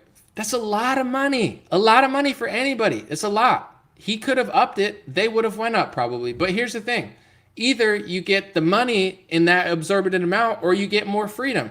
The freedom is the money. Like, if I save up this much money, I could go on vacation for 2 years. Money equals freedom sometimes, unless you sign to some sort of bad contract. But it's like, if you have $0 in the bank account, unless you want to be homeless, can you take 5 months off? No. If you have a couple $100,000 in the bank account, can you take 5 months off? Yes. So in that way, it equals freedom if you stack up right. With that being said, it's no different in a contract. Why do you go to work every day? Most people don't like their job. Why do they go? To get the money. That's just how the world works. Most people don't like what they do. They just want the money. So the point that I'm getting to, as somebody that doesn't care for either side of this argument, you have Daily Wire paying him $50 million, trying to recoup that money, and you have Steven Crowder who wants the money and as much freedom as possible. If Steven Crowder wants more freedom in his contracts, he has to give up more money. It's not crazy that they're going to fine him for things he doesn't do. It's not crazy they're going to fine him for financial losses on channels that they now own. So if Steven Crowder wants more freedom, he's got to give up less money. Nobody in the world is going to sign Steven Crowder for $50 million and not have some sort of clause in there to try to not lose money. Nobody. And in fact, in my opinion, I believe Crowder has collected a lot of emails and created a social buzz for himself, and any press is good press. So in that aspect of his life, I think Crowder has benefited massively this week. But I think for contracts, I think he's done himself a disservice. I don't think very many right-wing channels or right-wing media outlets will want to sign him now, knowing that he's going to blackmail him if he doesn't like the deal. There's been deals I've gotten that I don't like. I don't blackmail the people over it. Even people I can't stand. Like, I'm going to blackmail them because they didn't give me the deal I want. It's very childish and very unprofessional. As somebody who talks a lot of shit, it's like, who's going to sign Steven Crowder when he's crying over a $50 million deal and blackmailing Daily Wire? no media company is going to want to touch him with a 10-foot pole, in my opinion. Like, why would you, knowing how much damage he can cause? Like, basically, like, we're going to try to sign Steven Crowder, but if it doesn't work out, he's going to leverage his entire audience and weaponize them against us and lie about the contract. Who's going to want to sign that? It's a huge deal. How much does Sean Hannity get? How much does Tucker Carlson get? If you want more freedom in the contract, that's understandable. Do you know how free I am? I don't have to do anything for anyone. All the risks I take are on my own. I own all my social media channels. Nobody owns me. I've never gone the route of Steven Crowder or Ben Shapiro. I'm uncontrollable. I can say what I want and do what I want, and I take all the risk. With that being said, if there's a contract that gets offered to anybody, you trade money for freedom. Why are you signing a $50 million contract? Like, to give up something that you're doing and give it to Daily Wire. That's the exchange. They're not just throwing money at you. They're not just throwing money at you for free. They want to make money off you, and you want to make money off them. That's the business deal. So who's going to pay him that much money with no sort of requirements? And he's acting like he's going to do it for other influencers? Of course he's not. He could never afford the deal that he wanted from Daily Wire. And if he has that much money, if he builds up $100 million as a businessman, say Louder with Crowder signing a talent like Crowder, he could never afford the deal that he wants. That's just the truth. Like, he wouldn't do that. It's just the reality of it. And if you want $80 million, you're going to get a crappier deal, and they're going to have more securities in there to try to protect their own investment. If you want to negotiate, you could say, hey, I want my merch. I don't want you to license my content. I don't want you to touch my social media. I don't want you to penalize me based on my social media. I don't want this. I don't want that. I don't want that. That's when Daily Wire comes back and says, Steven, you got to have it one or the other way. Either we pay you $60, $70, $80 million, $50 million, and we protect our investment, or we pay you way less. We pay you a couple million, and you don't have to do anything. You know, you could just like give us certain things. That's the negotiation. But it sounds like Crowder wanted 80, 70, 90 million dollars with no like, they're just going to dump money into you, Crowder, and not try to protect their investment. It makes no sense. And regardless of what someone said, he wanted 120 million. Apparently that's what they said. If you get 120 million, you're not going to have rights to anything. That's a great deal.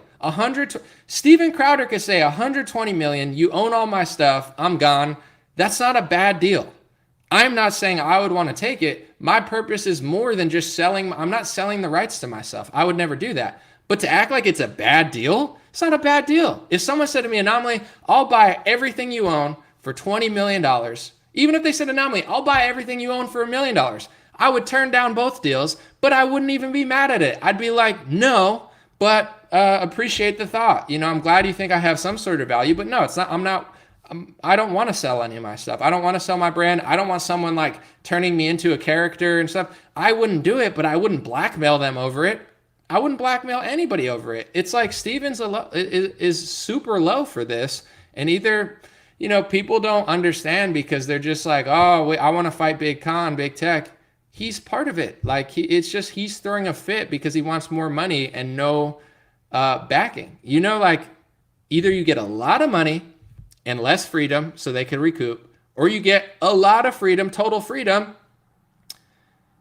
and you don't get as much money. It sounds like he wants 100% freedom. Then go independent. But now you got to pay your staff. But now you got to do your own documentaries. But now when you take off work, you lose money. It's shocking that people don't understand this. If I take a month off of work, 2 months off of work, I lose a lot of money. It doesn't mean I'm selfish. That's just the reality.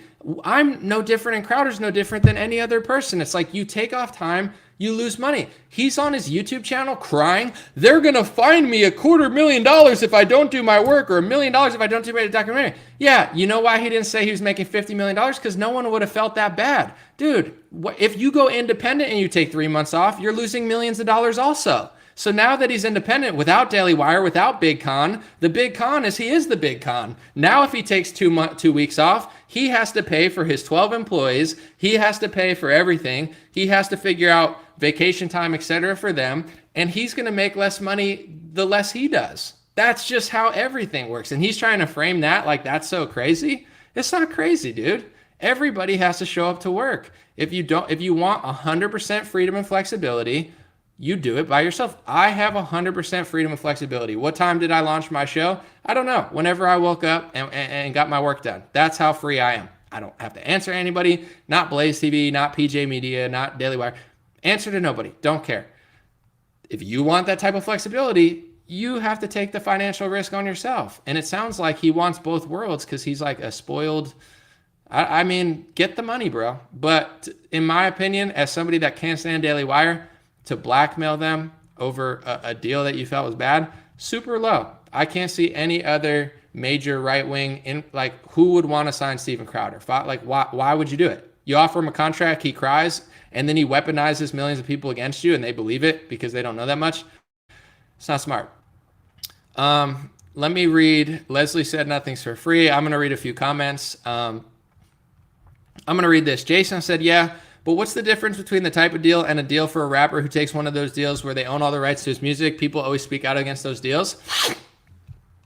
As an independent musician who's never taken those type of deals, I don't feel bad for these people. Taylor Swift wouldn't be Taylor Swift if she didn't take the big deal. She'd be some lady singing at a Nashville bar for tips, singing Freebird for $100. So she took the big deal. She sold her music. The person who she sold her music to sold her music to Scooter Braun, and then she cries about it. Look at her bank account. She's got $100 million. She doesn't own her music because she sold her music. Steven Crowder, does he even, like, what does he own? Who knows what Blaze TV or these other people own? Because Steven already might have sold a part of himself. I have no idea. But if he's independent, nobody can buy what you're not willing to sell. So I actually, as an independent musician, I don't even feel bad for those people. It's not because I'm siding with the industry. I'm the most anti-industry person. It's just like these people take the money, they take the fame, they take the deal, they take the resources, they take the studio sessions, they take the collabs, they take people who do everything for them. Then all of a sudden they want to say, oh, I'm getting scammed. Then you never should have signed in the first place. You know what the truth is between Taylor Swift, Justin Bieber, people like Crowder, etc. In my view, is they didn't want to put in the work completely independently. They wanted the corporate money. They wanted the boost. They wanted the protection. And now that they got everything they want to go back in time and say they never wanted that. Well, you couldn't have got where you got without these corporations. So, yes, there's bad contracts in the music industry. Yes, people have the right to turn them down. But really, it's all about leverage. If you have leverage, you could turn it down. If you have leverage, you can negotiate it. And if you don't negotiate it and you sign it, that's on you. But the thing is Steven Crowder a victim for 50 million? He's not a victim. He's a multi-millionaire, famous person who's now worth at least 9 figures. He's not a victim. No matter what corporation took this or did this, he's not a victim. Taylor Swift, not a victim. Yay, love the guy. I mean, he's more of a victim for all his banks and stuff getting taken away than he was for like bad record contracts. But in general, this is just the reality of the industry. As somebody who's independent, I just find it so hypocritical and so fake that the people that go the industry route, take the industry money, take the industry protection, take the industry fame, take all the industry stuff, get these industry... Like if I mess up, I could lose my apartment. If Steven Crowder messed up, I'm sure Blaze TV would have covered it, or PJ Media would have covered it, or Daily Wire would have covered it. You get what I'm saying? So it's like he's coasted with corporations and big con his whole life, and now at the thought of actually having to pay for his own shit, he's acting like he's some sort of like independent, immortal technique or something. It's like he's not. He's like gone the corporate route his whole life. All I'm saying is, why don't you do it from the start? Because none of these people want to put in the work from the start. I've put in the work from the start. I own all my own stuff, and it takes a lot longer. It takes a lot longer. It's a lot harder, and it's a lot riskier when you do it by yourself. None of these people, none of these musicians who made it the corporate route, none of these newscasters who made it the corporate route, none of them actually want to put in the work independently from the start. They want to ride the coattails of a billionaire, get all the money, and then all of a sudden they got the money. Now all of a sudden they want to do it the other way. No, they didn't. They would have done it from the start. But everybody knows Taylor Swift would be just another floozy, singing karaoke somewhere if she didn't take the big corporate deal. Now she does it. Oh, well, you don't own certain stuff. That's the trade-off. That's the deal. Do you want a free car, or do you want to go to the car dealer and pay for it? Like they're not just going to give. No one just gives anything to you, Like if Daily Wire ever offered me a contract, they never would, because I disagree with Ben on a lot of stuff. But if they ever did, it's not a charity. They're not looking to, they might like what I say. I don't think they do, but it's a business. They're trying to not lose money off you, and they see value in you. You know what I'm saying? That's just the truth. Someone said music is such a scam. Yeah, I mean, it can be. Someone said, yes, but would you suggest taking the deal? If I could role play real quick, no, I would not have taken that deal. If I were Crowder, I would have said, hey, I want to own a percentage of the merchandise. This is what I would do if I were any of these. Okay. Here's the things I don't like about the deal. I don't like the fact that I don't own my own merchandise. You got to give me a percentage of that. 50%. I would be like, I want 50% of the merchandise at least. And then we got to talk about after I'm done, do I still get that money or not? So I would have negotiated the merch, and I want royalties on my merchandise. Okay. Also, I want royalties on the documentary to some extent. If I make a documentary and it blows up as What is a Woman, I don't feel comfortable with Daily Wire owning 100% of that documentary. Yeah, I know it's not my documentary. You produced it, but like if I were Matt Walsh or Crowder or Candace, I want a percentage of my documentary. I would want at least 20, 30, 40%, 50%. I want a percentage of royalties. I'm not just letting Daily Wire cash out on my documentary for 40 years. Like if Matt Walsh made What is a Woman under his normal salary and doesn't own a percentage of What is a Woman, and they make $20 million over the course of the next 10 years, and Matt doesn't have royalties, that's a bad deal. I hope Matt has royalties, and the fact that Jeremy said that he might not is pretty shocking. So I would want royalties on my documentary. I would want royalties on my merchandise. I would want to renegotiate the social media clause where I don't want them speaking for me, but I would allow them to have access as like just not admin access, but like poster access. You're allowed to post my content to my Facebook and YouTube. Like, you know what I'm saying? Like, I'm not going to be running around posting all my own stuff. You can post the content that I approve on my social media, but you're not going to speak for me. You're not going to say anything on my behalf. And you can't just post anything you want. You got to run it by me. So I would negotiate the social media thing because, I'm okay with somebody like posting 4 times a day when I'm busy, as long as the content is what I approve. The same way I just upload my YouTube, it takes a long time. Someone else does that, that's fine. But I'm negotiating exactly what that means. So the social media thing I'm negotiating, the merch percentage I'm negotiating, I'm not just doing a documentary so they can own 100% of it at Daily Wire. I got to own a percentage of that documentary for sure, of royalties till the end of time. On that note, with the weeks off, I would want more weeks off. I'd probably say like 8 weeks off or something, or not, because I'm getting $13 million and I just bust my ass for 4 years and I never have to work again for my life. I'd try to negotiate that, but I wouldn't really care that much about days off. Because he could pre-record videos as well and go on vacation. So that's not a bad deal. I'd try to negotiate that, but I don't really care that much. On that note, I would say they could own my back catalog. I would have no problem with that for a couple of years. As long as I got it back, that's fine. See, with my videos, like my old videos aren't really worth that much. So Crowder, I don't know how much he makes in ad revenue or like how much it's worth, but like I'm doing video all the time. So I don't really care that much about my old videos. Like, yeah, they are what they are, but like, would I let Daily Wire take access to all my backlog for 4 years and give it back? Sure. I mean, I would even I don't, it is what it is. As long as people can see it, I don't really care. I don't get that much off of like 2-year-old content, so it doesn't really matter to me. Would I, I'm just going through all the parts of the contract. What was the other part? Basically, they own all the content that you make while you're there. That's not that abnormal as far as like that, but I would want a percentage, once again, probably some sort of percentage of that content, or just such a massive fine that I don't really care. Like, $13 million and they own your content for 2 years, it's not that bad of a deal. I mean, I don't know. I would negotiate that, but I wouldn't be tripping. Like, sure, you own all the videos we make together. Then in 4 years, I go off, do my own, and I'll own everything else. It's not a bad deal. I would negotiate that, but I wouldn't care. On that note, I would say, what was the social media percentage thing? See, I'm not really tripping about that. And you guys know me. People that watch me, you know that I go further than Shapiro and Crowder on a lot of topics. With that being said, if I read that part of the contract, I don't feel like it's censoring me, to be honest. I feel like if I signed a deal like that, not with Daily Wire per se, but it's freeing me up. Now I get to make a documentary on anything I want, behind the paywall. I can make a vaccine expose documentary behind the paywall. It's freeing me up. It's allowing me to speak about more things. Unless they just told me I can't speak about it, then I'm being censored. But, I don't see that as a censorship thing. If they said, Anomaly, we're going to pay you $13 million, and if you get your Facebook demonetized, we take 10 or 20% of that, I might negotiate those percentages. No, you're only going to take 5%. You're only going to take 10%. But that would not censor me. I go further than Crowder and Shapiro on a lot of topics. That's not a censorship thing. That's a negotiation. They don't want to lose a bunch of money, and I don't want to lose a bunch of money. So in no way, shape, or form, as somebody that goes further than Crowder, would that make me feel like I'm being censored, because I'm already being censored by Facebook and YouTube. That's just how these platforms work. They censor everybody. They're scummy.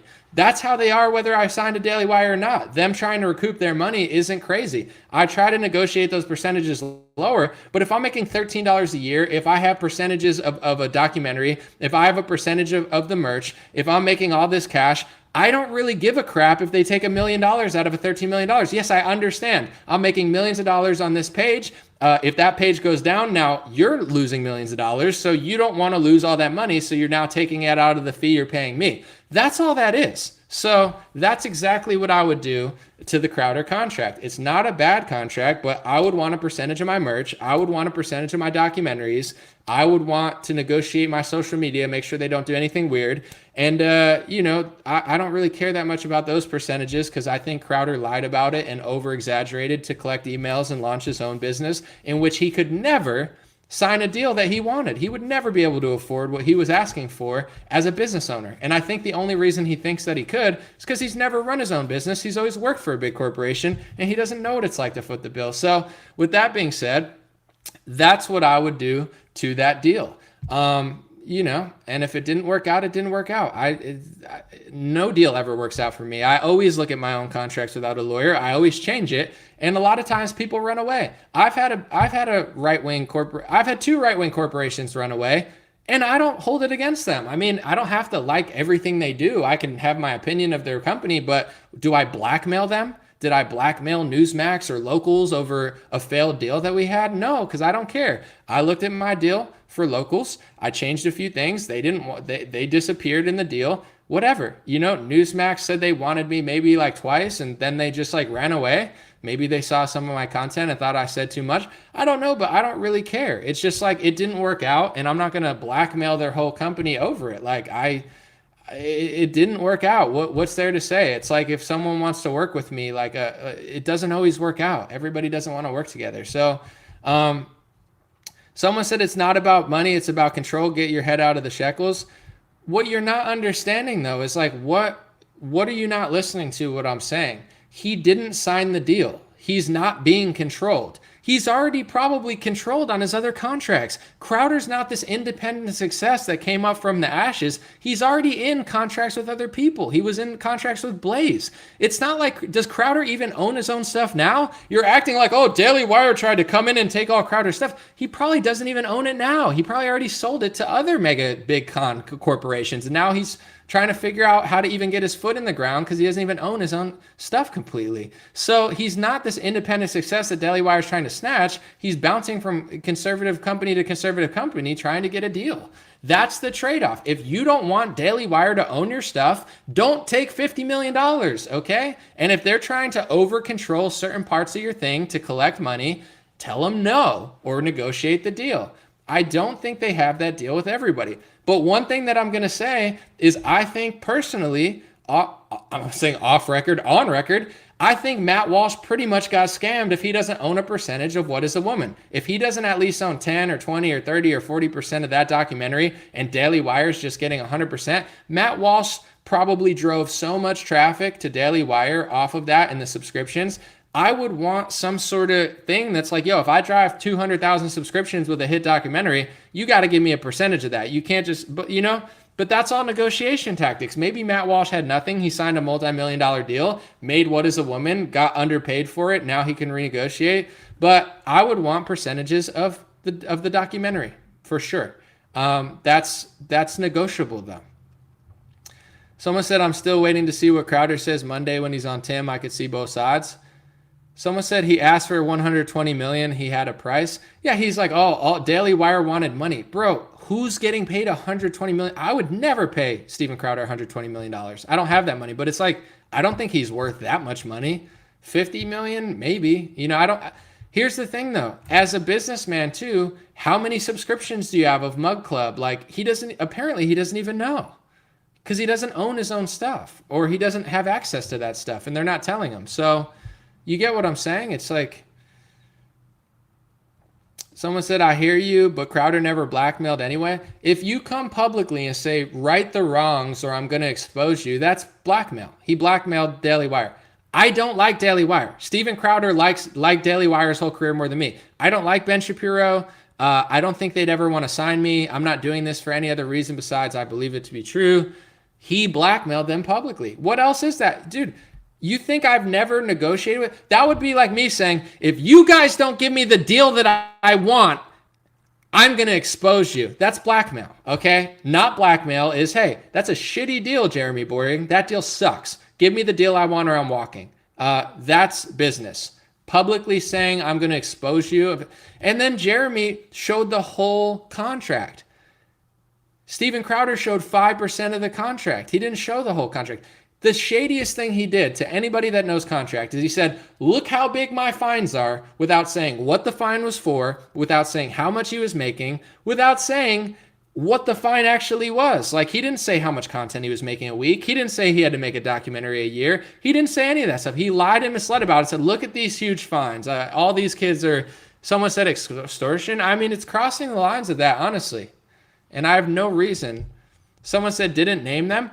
They know who it is, in my opinion, saying, I'm going to expose you and name names. Don't make me name names. If you don't, that's blackmail. You don't have to believe it is. It is, okay? I'm going to name names if you don't expose yourself. And then Jeremy shows the whole contract and shows all the stuff that Crowder left out. In my opinion, I already told you, I would have negotiated percentages, etc. But that's what he did. Anybody that has, I mean, you could think what you want, but it is what it is. Someone said, if you think Anomaly would sell his soul for $15 million, wait till you find out what he would do for a Klondike bar. Yeah, I would sell everything for a Klondike bar. No, but I wouldn't sell my soul. I'm just saying these people go the corporate route. It's annoying to me, honestly, because they go the corporate route. They don't even, like, he doesn't even own his stuff probably now. And now he's trying to act like he's been independent the whole. It's like, dude, it's not true. What would I do? I just told you what I would do with that contract. I would...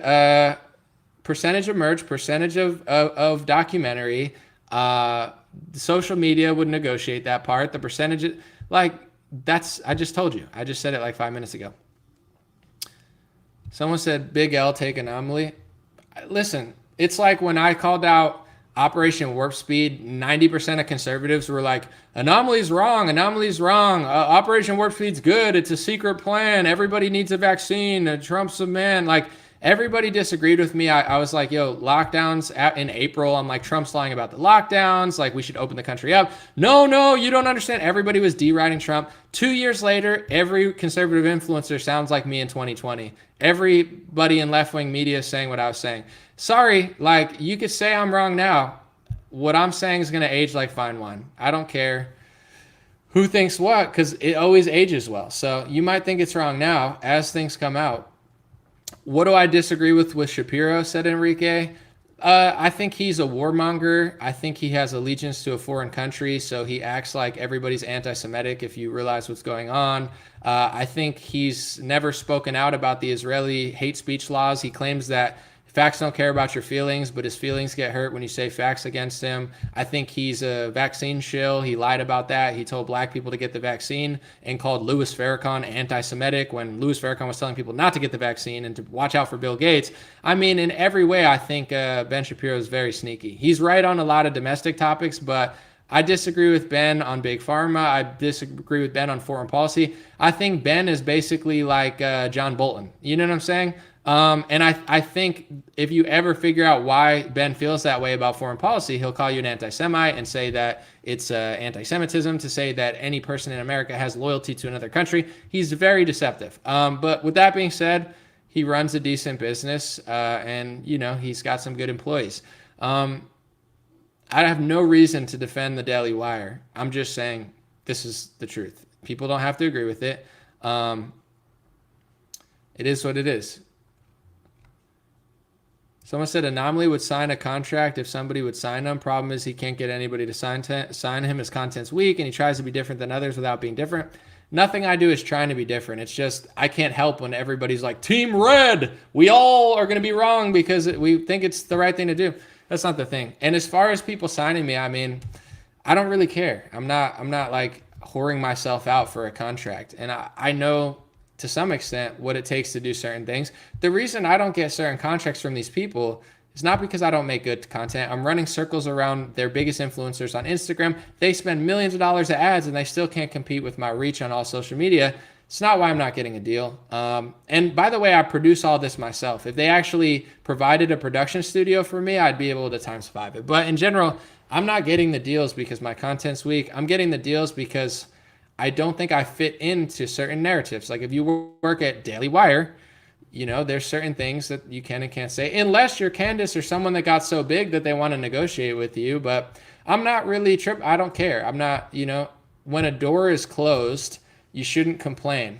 That's my personal opinion. Like if Daily Wire and, you know, Ben Shapiro don't want to sign me, that doesn't bother me. It's like, I'm not meant for that. You know, everybody doesn't have to work everywhere. I want to read this real quick. Johnny2X said, dude, it said in the contract he'd be fine if he was boycotted by the left. How can anyone claim to be against censorship support that? So Johnny, I want to read this real quick because that's another thing I would have negotiated in the contract was, first of all, the ad. Like I'm not reading like 7 ads and I'm not only turning down 10% of the ads. I wouldn't do that. So I forgot about that. I would turn down that part of the contract too. But they said basically if like 90% or something like of the ads like boycotted him. So if you look at Jeremy's video, he said basically if this many people boycott Crowder, right? Now Daily Wire is going to lose money and now they're going to go seek other ad people. They have 90 days to find new ads. If people boycott, they have 90 days to find new ads, and they're going to be seeking that with their own money. And then after 90 days, which this is probably never going to happen, but it could be negotiated out of the contract. Crowder could have just took this out. After 90 days, if they can't find Crowder new ad people, which they absolutely will, then he gets a percentage of his money taken away.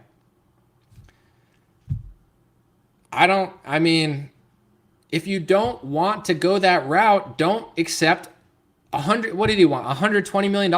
Who's going to pay you $120 million if you're not making any money? It's like Crowder thinks if he gets his YouTube banned, his Facebook banned, if nobody wants to advertise on him, that Daily Wire wants to pay him $120 million? Like, listen, I'm more independent than Steven Crowder's ever been in his life. He's never been as independent as I am for 1 second. Don't take the money then, bro. Stop crying like you're this big victim. Like, why would they pay you that much money if they're not making ad revenue?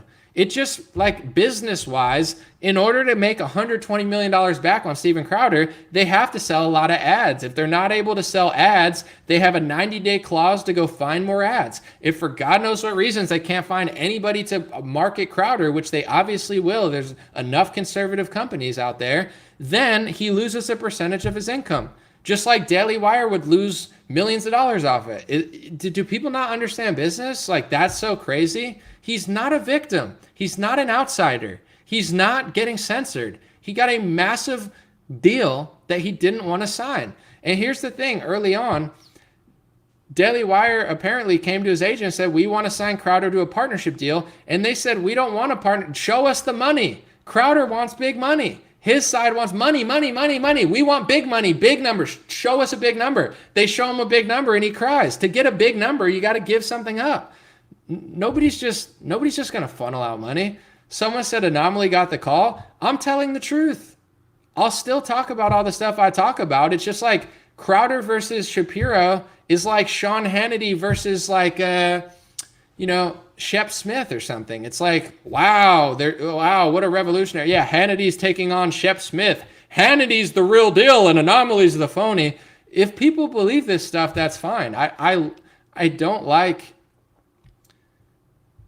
Shapiro, but that doesn't stop the fact that Crowder is exaggerating and lying. He's smart though. He's a marketing genius. Hey guys, I'm getting a bad $120 million deal. Yeah, I'm being censored because, Daily Wire doesn't want to just lose a bunch of money on me that I could never afford myself. So we could fight Big Con if you sign your email up to my email. It's probably because he doesn't even own his own email list. Maybe he does, but it's like he probably didn't even. Maybe Blaze TV owns his email list, and now he wants new emails.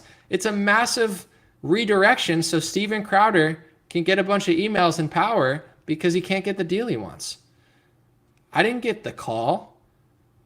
Getting the call to like Steven Crowder, some sort of revolution. Like, he's great. He's done good work, but like, he's not like, dropping whatever. Someone said, Anomaly, I'll sign you for 100 million McNuggets right now. It sounds disgusting. All right, I'll read a few. Let me see. Someone said Anomaly deserves a deal, in my opinion, because he puts out a ton of content. Depending who you are, you get a certain deal. Listen, there's somebody that wants to meet with me next month. I'm not going to say who it is, but I'm not going to blackmail them. I don't care. And this is somebody you guys would know, be like, oh, that's actually right. Ben Shapiro and the Daily Wire, it's not for me. I don't think they would like what I say. All these other right-wing corporations, they don't really reach out. And when they do, nothing ever happens. I don't care about it. I'm not like, oh my God, I owe them nothing. They owe me nothing. But if I could find somebody that actually likes me, that believes in what I do, that understands my value, that'll give me a good deal. But here's my thing. I will never publicly blackmail a deal that I got. It's just like, you could complain about it. That was a crappy deal. This is complaining about a deal. I got a crappy record deal 10 years ago and I turned it down. Here's a blackmail. If you don't come out, I'm going to start naming names. That's the difference between complaining about it. He could have said, I got a bad deal from Daily Wire. I don't like it. I think they're sneaky. He blackmailed them. That's just what he did. I'm not a fan of Daily Wire. He blackmailed them. That's what Crowder did, to collect emails, exaggerate, and cover up the contract. Someone says Fleckes is the man. I don't know for sure, but I think Fleckes is independent. If Fleckes gets a deal, he doesn't have to sign it. It's like, it's up to you. You got the pen in your hands. Let me see real quick. Someone said same with Nate Dogg. I don't know. Are you talking about spammers? Anomaly, I hope you get all the success you deserve. Listen, I'm not a greedy person. And in my opinion, it's like, dude, you make tens of millions of dollars, you're good. You don't have to do anything ever for the rest of your life. Like, it's not that crazy of a thing. Someone said Shapiro is one of the people Kanye was telling us about. I agree. But here's the thing with Ye and Shapiro and Crowder. Crowder and Shapiro are the same person on this topic. Like, Crowder's not some sort of revolutionary fighting the system. The reason he even gets a contract from Shapiro is because he'll keep his mouth shut on the big situation everybody knows that's talking about. When Ye came out, Ben Shapiro is basically blacklisting him. Crowder's shitting on him. Crowder had Alex Jones on to start shitting on Ye. Like, Crowder had no revolutionary thoughts about what Ye said because he works for all those people and he keeps his mouth shut like everybody who gets the money. He's not an outsider. He's not outside. He is Conservative Inc. When you think of Conservative Inc., you think of Shapiro, Crowder, the big media companies, right? That it's like they do some good, they do some bad. They're a business, some people don't like it, but they got to not collapse. Like, Crowder's not this revolutionary outsider with topics that matter to me. Was he like leading the charge during COVID 2020 to, like, maybe, I don't know, but I didn't see any videos from him that even crossed my radar in the last 2 years of like anything important on any sort of topic. Like, I think he's got some good takes on certain things, no doubt, but it's like, he is Shapiro in many ways, and that's why they offered him a deal, because he fits right into that. Yeah, I'm not mad at him. It's people can make up whatever story they want, but this is what I do. I'm beholden to nobody. I say what I believe is to be true. I try to be fair and nice. It's like if Alexandria Ocasio-Cortez, she's a nightmare, but say she says something true. She's like, we need term limits. That's fine. I'll be like, I agree with that. That's how I'm dealing with this situation. I'm not siding with the Daily Wire over Crowder for all content ever. I don't even know all the content they make. I'm just saying, like, in this situation, I believe Crowder's misleading his audience purposely and causing a fake controlled opposition scene over something that isn't what's controlling conservatives. Conservatives are being controlled, but not in how Crowder's talking about, in my view. If other people want to come forward with bad contracts they've gotten, I'll look at those contracts and say, that was a bad deal. You shouldn't have signed it. Or, you should negotiate. I'm not doing things with, like, I don't know, like, make a huge documentary, try to get a percentage of it. Depends who you are, how much leverage you have, what you want. He's not the victim here. Someone said Mark Dice told it the way it is. That's what I'm saying. People that know. And I saw Cernovich say, like, what I've been saying, and I responded to it, and I was like, finally, somebody gets it. And then someone's like, oh, if you agree with Cernovich was pushing masks in 2020. Yeah, I don't agree with that. I don't agree. I didn't obviously agree with that then, and I don't agree with it now. But to be like, oh, if Cernovich says something true, then that must mean that Anomaly agrees with what he said 2 years ago. That's crazy. Like, because I'm saying Crowder's lying about this, which he is, that means I must agree with Daily. I must have got a call from Ben Shapiro and the people that don't want you to talk about Zionism. Like, no, Crowder doesn't talk about that either. Neither of them do. They're the same. To me, they're the same. Crowder and Shapiro, like, Crowder's funny. Shapiro is not as funny. Crowder makes skits. Daily Wire is a way bigger and better company than whatever Crowder's working for. Like, outside of their opinions, I put them in the same category. Like, I don't care about either of them. Daily Wire has built a massive good business. Outside of my opinions about how trash Shapiro is or what they don't want people to say, Daily Wire's built a good business. What is a Woman was the best documentary of the year. Candace Owens made that George Floyd documentary, had a huge cultural impact. She made a vaccine documentary, which is something that Crowder has never done because I don't think he's smart enough like that's not, no, I'm not trying to say he's not smart, but like he's not that type of person. Like, I just see him as like drunk college content. You know what I'm saying? Like, ha ha ha, like the left. Like, I don't see, like, is he doing like revolutionary stuff like exposing childhood vaccines? I don't think so. So as somebody that doesn't care about either of them, What is a Woman and Candace Owens is vaccine documentary is more real than anything Crowder's done in 5 years. So, they've built a good business. They make a lot of money. They've signed some good content. They give people the luxury to disagree with Ben Shapiro somewhat. And Crowder is getting out of a Blaze TV deal and doesn't own some of his stuff. So he's getting mad and wants $120 million with no financial risk on the, like, it makes for a good spectacle to benefit him on an email list level and hurt him on a corporate level. Like, who's going to want to even, if I were any company, I would never offer Crowder a deal now. Why would you? Everybody knows it might take 10 negotiations. I've gotten contracts before. Let me just give you an example real quick, okay? Way smaller contract. They have 10 pages, right? Hey, Anomaly, we want to sign you to a 10 pages. I send it back. I cross off an entire page. I cross off an entire section. Like that whole section he doesn't like. You could cross it off. You know what I'm saying? Cross it off, cross it off, cross it off. Be like, listen, I don't want that. I don't want that. I don't want that. Sometimes it takes 10 back and forth, but it sounds like, he didn't want it. Then Daily Wire closed it down.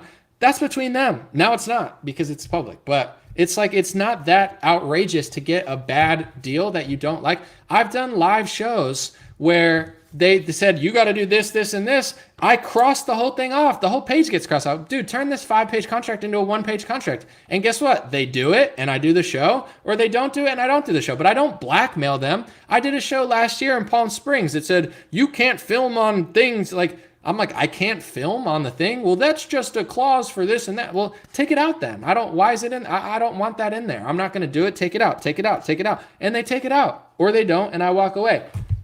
Like, this is not how you do business. And it's not a revolutionary move freeing the kid. What kids? What kids are you freeing, bro? What kid is going to get a contract from anybody? What kid just coming up is going to get a massive contract like Steven Crowder? No one. What kid coming up is going to get that? No one. And if a kid's coming up and they don't have an influence, you don't deserve a good deal. Like a kid with no social media following, with no skills, with no comedy, with no talent, doesn't deserve the same contract as me or Crowder. And I don't deserve the same contract as Crowder just based off numbers and statistics. That's okay. Someone said Brett Cooper. Yeah, but the question is, who was Brett Cooper before Daily Wire? Would Brett Cooper be Brett Cooper without Daily Wire? So there's no way she's going to get a good deal. Why would she? You know what I'm saying? Brett Cooper was a nobody, and now she probably has a massive brand that could make her a fortune after her deal ends. I mean, if her deal's so bad, she can come out publicly and cry about it when she's out of her deal. I don't know. Someone said she was manufactured.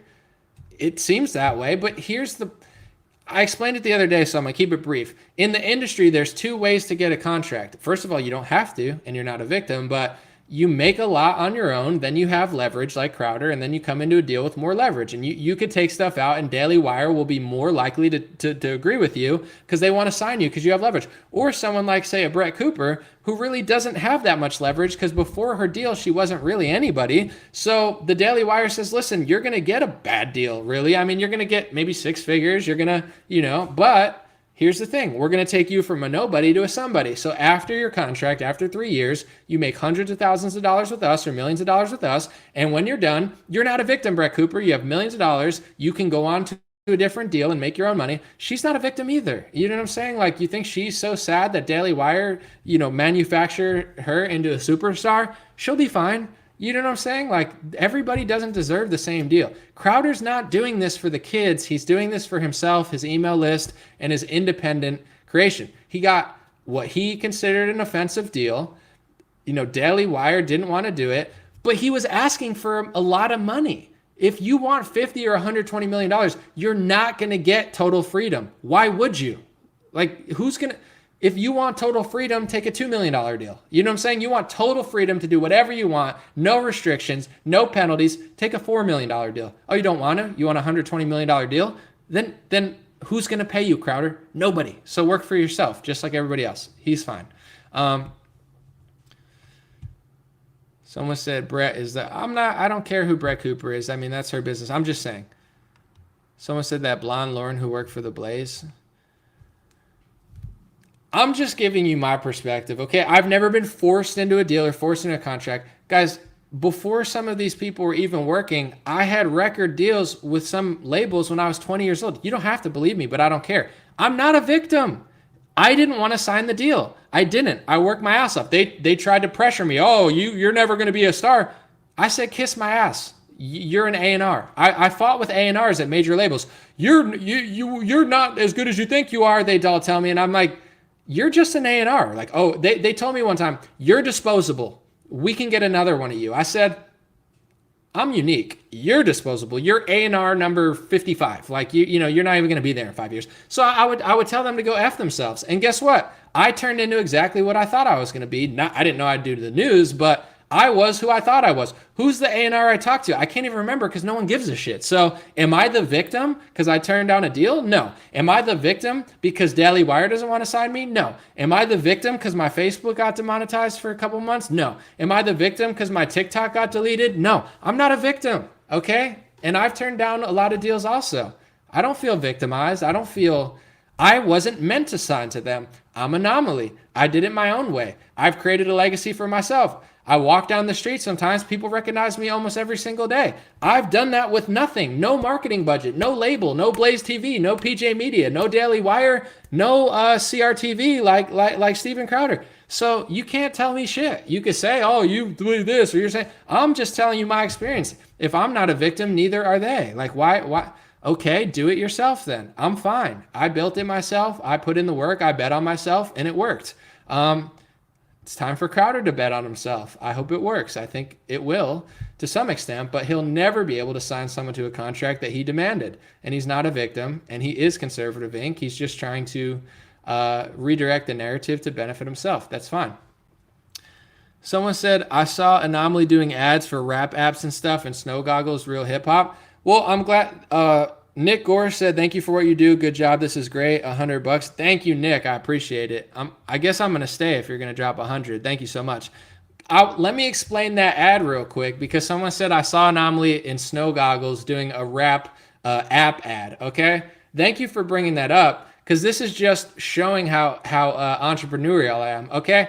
So I did an ad Thank you for bringing that up. I totally forgot about that. It comes up first because that they get favored over my YouTube channel, but it's called Smule. If you've ever used a Smule app, they do like music apps, like karaoke apps. So I was a hustler, not like illegally, but you get what I'm saying. Like I hustled a lot, like on a basketball court. I have to say that because people are like, oh, what do you mean by Steven Crowder's a hustler? Like I get that they're like, you could be like a pimp on a street and be a hustler, or you could just hustle, work hard. I'm a hard worker. So I would always send out what's it called? Resumes. I'd send out resumes. I'd hit up companies like, hey, I want to work. Hey, I want to work. Hey, I want to work. Are you interested? This and that. So I sent an email to Smule, who owns one of a massive rap apps. They own a karaoke app, a piano app. And I kept saying, hey, I'm Anomaly. I'm an independent creator. I have millions of views. I have no label. I'm looking for work. I have no manager. I'm just looking for, like, would you want to partner with this and that? And out of the thousands of emails I sent, Smule answered me. And they said, hey, Anomaly, it's your lucky. And they always treated me like I was a nobody. Because at the time I wasn't big, but like they had to let me know that like they're doing me a favor, which was true. But at the same time, they kept being very like condescending, but that's fine. But they were like, Anomaly, like it's your lucky day. We actually need like someone random to do something for us. And, we're willing to basically give you royalties off of one of your songs. So as an independent musician with no manager, with no label, with a couple million views and a dream, they let me do an ad. And I did a rap ad for their app. Okay. So it's on their thing. You could see it. I'm super young. It was telling rappers to come do a contest on the Smule rap app. And for that was my first payday ever in the music industry. I worked from the time I was 17 or 18 until I was like 25. I worked tens of thousands of hours and I didn't make one single dollar for 10 years, 8 years. The first time I ever made money was through Smule, and they gave me royalties on my song. I made thousands of dollars, and then they shut it off because they're like, why are we paying this kid so much money? No, we don't need to pay him. We could pay someone else probably. So that was my first ever payday in the rap world, was negotiating my own one-off just ad with Smule, where they let me put my own instrumentals in their app for 2 years. So my instrumentals were playing in their app. I got promotion, I got royalties, and then they eventually took it out.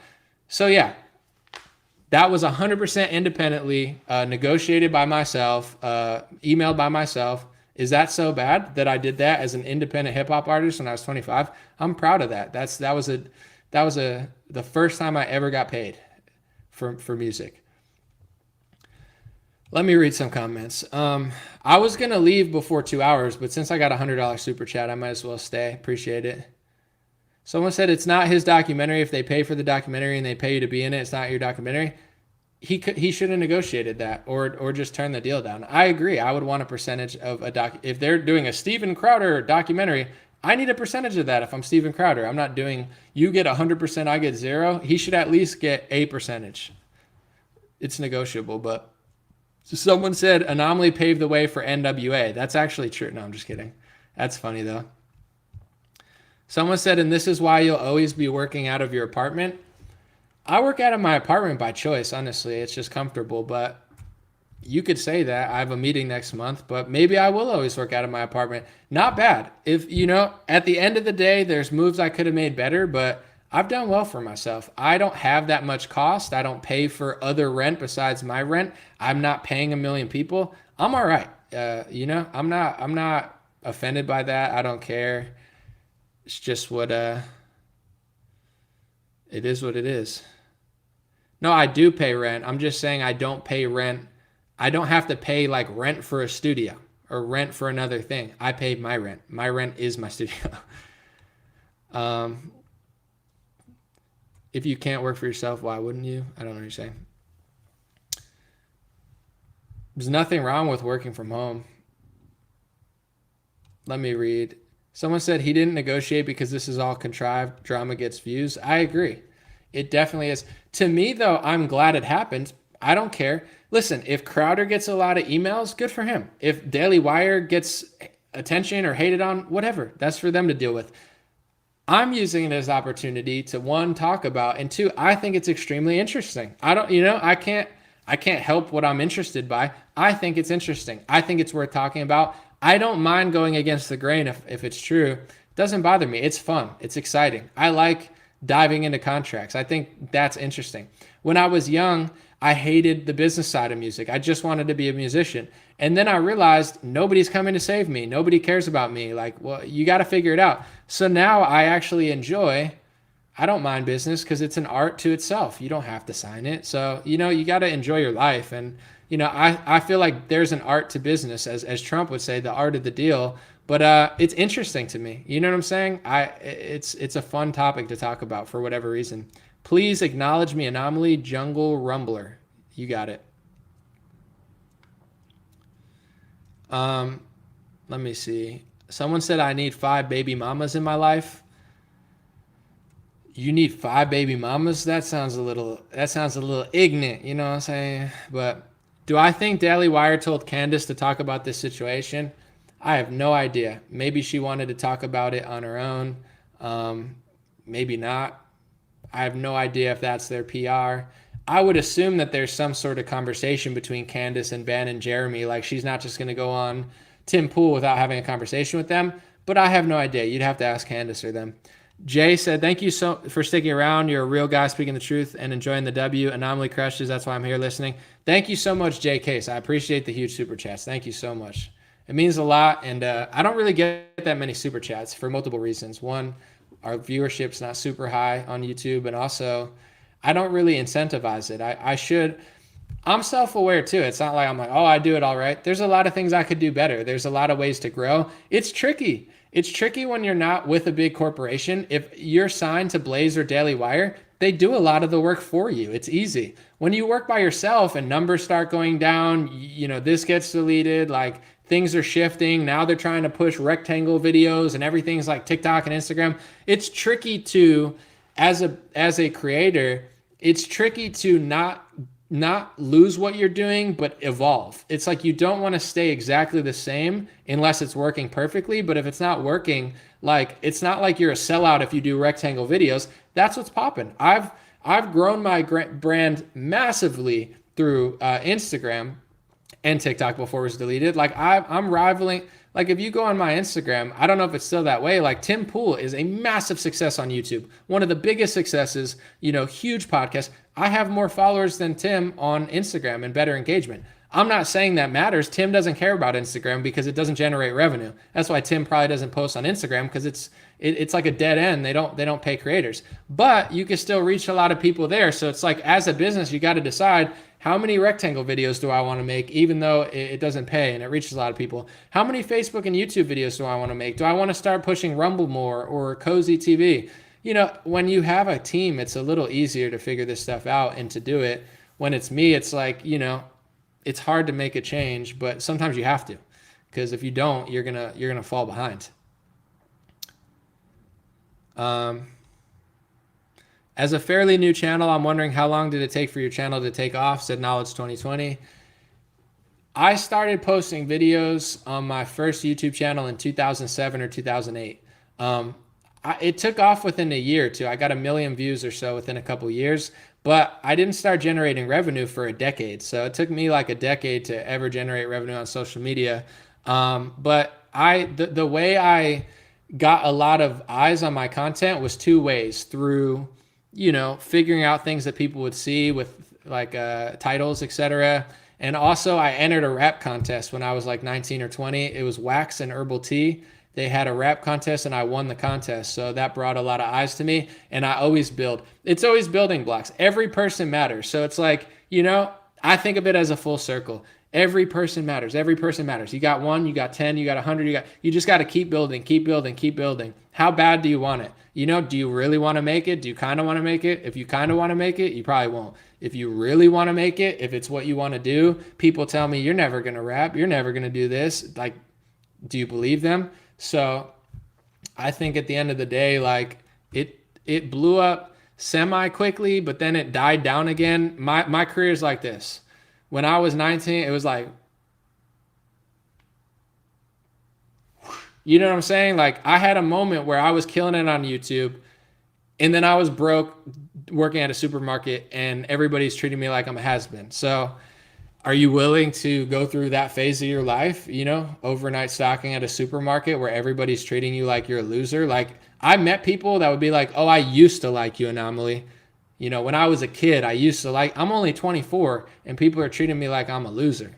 And everybody's telling me, go get it, go do this, go do that. You know, you should go back to school. Like, you know, you're never like, I never believed them. I said, I have a dream that one day my 4 YouTube accounts will generate revenue. I have a dream. One day, I'll randomly talk about Bernie Sanders and Donald Trump by mistake and somehow make a career out of it without even trying to. I have a dream that one day nobody's going to want to work with me because everything is co-opted by politics and every single mega corporation is sold out. I have a dream that you'll get so big that nobody offers you a contract because you talk about speech laws for a group of people that does and doesn't exist. I had a dream that one day, okay, that's enough. I don't know. It's like, you know, never saw it coming. The best dreams are accidental. Yeah, I think so. It works. I'm not complaining. Someone said, damn, I'm 41, bro. Hey, that's early in a lot of people's eyes. It's never too late to do something. You know what I'm saying? Let's see. How do I feel about Mark Dice? He looks angry all the time, but he always looks like he's shaking from anger. But no, I like Mark Dice. I think he's a straight shooter. In my opinion, Mark Dice seems like he's self-made. He's not controllable. He'll say things that are unpopular. He doesn't care. He's not beholden to anybody.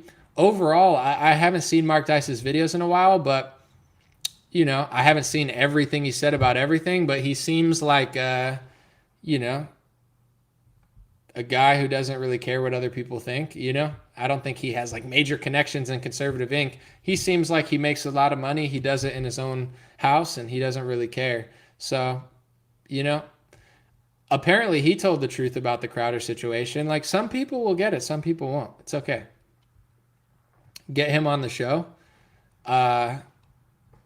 Possibly. He doesn't seem like he does that much. You know, one time I got penalized on Facebook and it was from Mark Dice. I shared a Mark Dice video or something and he like copyright struck me. I don't know if he did it or whoever he worked. Like, that was like, damn. I don't get copyright stricken for anything, but it was like Mark Dice was coming after me. It was like his page. Like, I was like, okay, dude, I wanted to share your content and I linked it, but whatever. But it's okay. I get it. It's his content. He wanted to flag it. But he always seems like pissed off, you know? Like, Mark Dice is like a pissed off American, you know? Like, you don't really see, he's sarcastic and funny, but like, you never see Mark Dice like, hey, it's Mark Dice, I'm just hanging out, like, it's always like, like, he's always pissed, you know? But I think that's part of his character. Like, you know, everybody's got to be true to themselves. Like, when you think of Mark Dice, you think of him like sarcastically, angrily, you know, raging about a certain topic. And it's funny, you know, it's his personality. I just think it's kind of funny.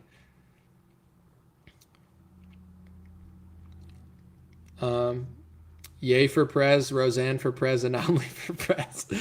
Yeah, imagine that. 8 years of Yay, 8 years of Roseanne, 8 years of Anomaly. That would be a hilarious, like, you know, I think we would be better than George Washington and whoever came after him. I can't remember what, John Adams or something. I don't know. We got to research. Anomaly/Elon podcast. I'm waiting for it. I guess I would have to email Elon or something. How do you get in touch with Elon Musk? Does he have like an email? I don't even know how. Does he have an agent? I don't know how that would even work, but I'm trying to interview Crowder, but I don't know that he's going to want to interview me. That'll be interesting to see him with like Candace though. I mean, we'll see what they say. What about Happy Rage? Listen, everybody can be who they want to be. I don't care. Dude, I love people who can't be bought. There's no one like Crowder. He's a king among children. He won't be contained. I mean, if you see it that way, that's fine. I would love to see his other contracts. I mean, he has no obligation to release this, but like, what are his other contracts? Like, he can't be controlled or contained. Like, what? Does he own his email list? Does he own Mug Club? Does he own anything? Did he already sell his stuff? Like, does he even own his own stuff now? Like, he's already worked for mega corporations. I don't even know if he owns his own email list or owns his own like subscription revenue. Like, people are saying that Blaze TV owns the Mug Club. So it's like, he can't be owned. He is already probably owned and like freaking out because he realizes it. I don't know. I mean, I hope he goes the distance, but all I'm saying is it's great for him to go independent. It's great for him not to want to cave. But if he thinks he could pay people the type of contract he wants, he can't. He was complaining about having to work 4 days a week with the option of backlogging content and taking months off. If he's complaining about that for himself, is he going to hire 10 employees that he's going to pay regardless of how much content they make? Why would you? You know? I mean, you can negotiate the deal, but they're like, people got to work or they're not going to generate revenue. Like, that's just how it works. So in my opinion, I think it's fine that he called out Daily Wire, and I think that I'm not mad at it, although I'll tell the truth about it, but I don't think he is going to do what he thinks he could do. And in fact, I think he's never had to do it for himself or run his own company, so he doesn't understand how it works. So that's just my opinion. Like, I don't think he can sign people to the type of deal that he wants. If he wants, he could try. Maybe he'll make money off it, maybe he won't. You know, everything's a gamble when you invest. Someone said, let me see. Glenn Beck, really? I don't know any, like, Glenn Beck, what, owns the Blaze? That's not my forte. I don't know what's going on there. I don't really care, but that's on him. Someone said Elijah Schaefer was signed to Blaze and said Crowder don't have Mug Club or email list. That's what Jeremy said too. That's all I'm saying. I'm not saying it makes Crowder a bad person, but he's acting like this self-made hero that would never like sell his stuff. He doesn't even own his stuff. His stuff is probably owned under another contract he signed. And here's the kicker. He signed it. They don't own his stuff because they stole it. He gave it away. He already signed his stuff away. Why? For money and resources. And he got the money and resources and now he's crying. Like, if you don't want them to have stuff, don't sell it. But everybody wants the money. Everybody wants the corporate protection. Everybody wants the fame. Everybody wants to take no responsibility for their own finances. And then they want to complain about it. Then don't take it. You know? It's pretty funny, in my opinion.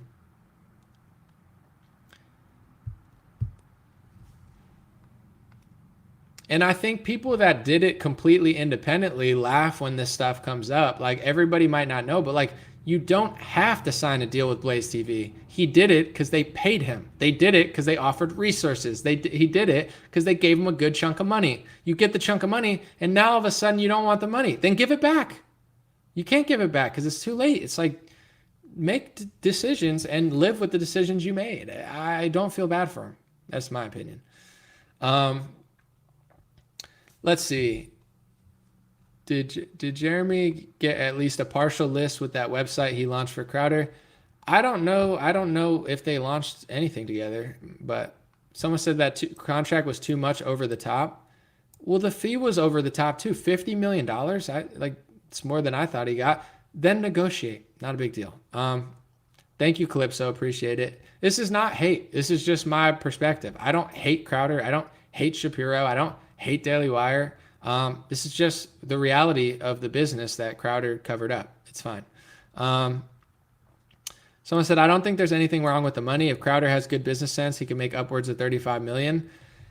There's a lot of money to be made on subscriptions. Like, I don't know how many subscriptions he could get or what he can offer, but you know, there's a lot of money to be made. Tim Dillon makes over $200,000 a month on Patreon. $200,000 a month for a comedian just on Patreon. Here's my personal view as somebody that doesn't have that type of money or income. I don't have that type of money or income, but I have enough money to basically do whatever I want. Okay, I can't buy every car. I can't buy every watch. I can't buy everything under the sun, but I've made enough money independently. I have to pay no one that I could pretty much do what I want. I could go on vacation. I could take a break. I'm free.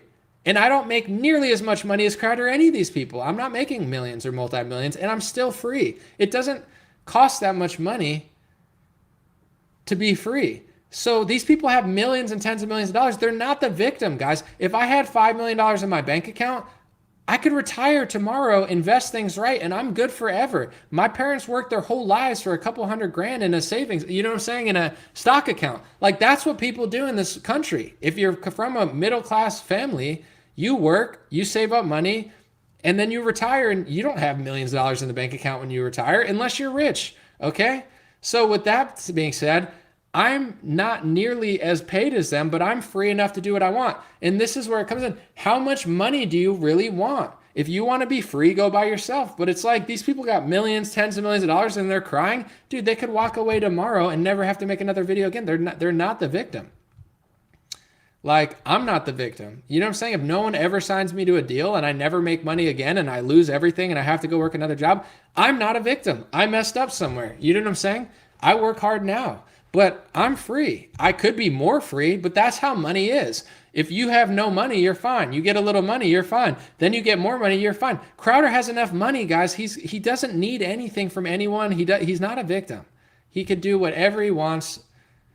So it's just like these people get in these situations and they want more and they want more. I want 1 million. I want 10 million. I want 50 million. I want 100 million. And everybody's sympathizing like, oh my God, that poor guy could have got 120 million but gave up his stuff. That's not a bad deal. $120 million for Crowder, it's not even a bad deal for him to sell all his stuff right now for 120 million. It's a risk reward. It's like when Snapchat was going to sell to Facebook. Snapchat could have sold for $2 billion and walk away with $2 billion. They would have been rich forever, but they kept it. Now it's worth $7 billion, but it's a risk to buy something for $2 billion. So it's like Crowder, he's not a victim. He could sell his whole brand, have no rights over anything for $100 million, and that's not even a bad deal because that's $100 million. Musicians do it all the time. And if you don't want to do it, you don't get the money and you get the royalties. Your choice. Do you want to go that route and work hard and take the risk reward? Or do you want to go this route and take the easy route? Take the money, sell it, and then move on with your life. You don't need that much money to be free. Yeah, you need more money than a normal job, but it's like you don't need even, I would say, you don't even need to make $1 million a year to be free. If you live within your means, even if you ball out a little bit, you can make $500,000, 600,000 and be free if you can keep making that for the rest of your life. You don't need to make $1 million, $5 million, $10 million. Like once you make that type of Steven Crowder money, you are so free it's not even funny. You could have savings, you can live off the interest of your savings, you can invest in property and be rich for the rest of your life. Like there is no slave thing that he's caught in. He's fine. Unless he sold all his stuff to Blaze already and he doesn't have that much money. That's a possibility too. Maybe he signed shit deals and he has no money and he owns nothing, but that's his fault. He sold it. Why did he sell it? To the, like, I don't know. Robert said there are many independent creators speaking the truth, speaking a truth, not the truth. Hardly anybody does real research to get to the core of what's really going on. Love, peace as always. Thank you, Robert. I appreciate you. I'm gonna try to take that off the screen in a second, but it seems like it's a little frozen. I think that, let me just do this real quick. Sorry. I guess I didn't mean to put it on the screen because for some reason it freezes like my account.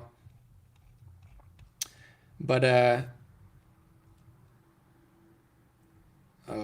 don't know. There we go. I think some people, they just don't want to like do that much because it's easy to just like read headlines and not really make a point to it. So there's certain people that like really have inspiration to go deeper or say something, and then there's people that it's just like you could just coast like with any job. Yeah, great comment. Someone said 15 million is Crowder's salary on top of him assuming all the costs. He could have negotiated to more. The point that I'm at, say you're going to make $15 million a month, a year, and you got to pay all your production staff, right? He could have negotiated that to $25 million. Now he has $10 million more to pay his staff. Maybe his staff, like he could have gotten a deal where it covered the production cost, or they paid him so much that he's now making more plus the production cost.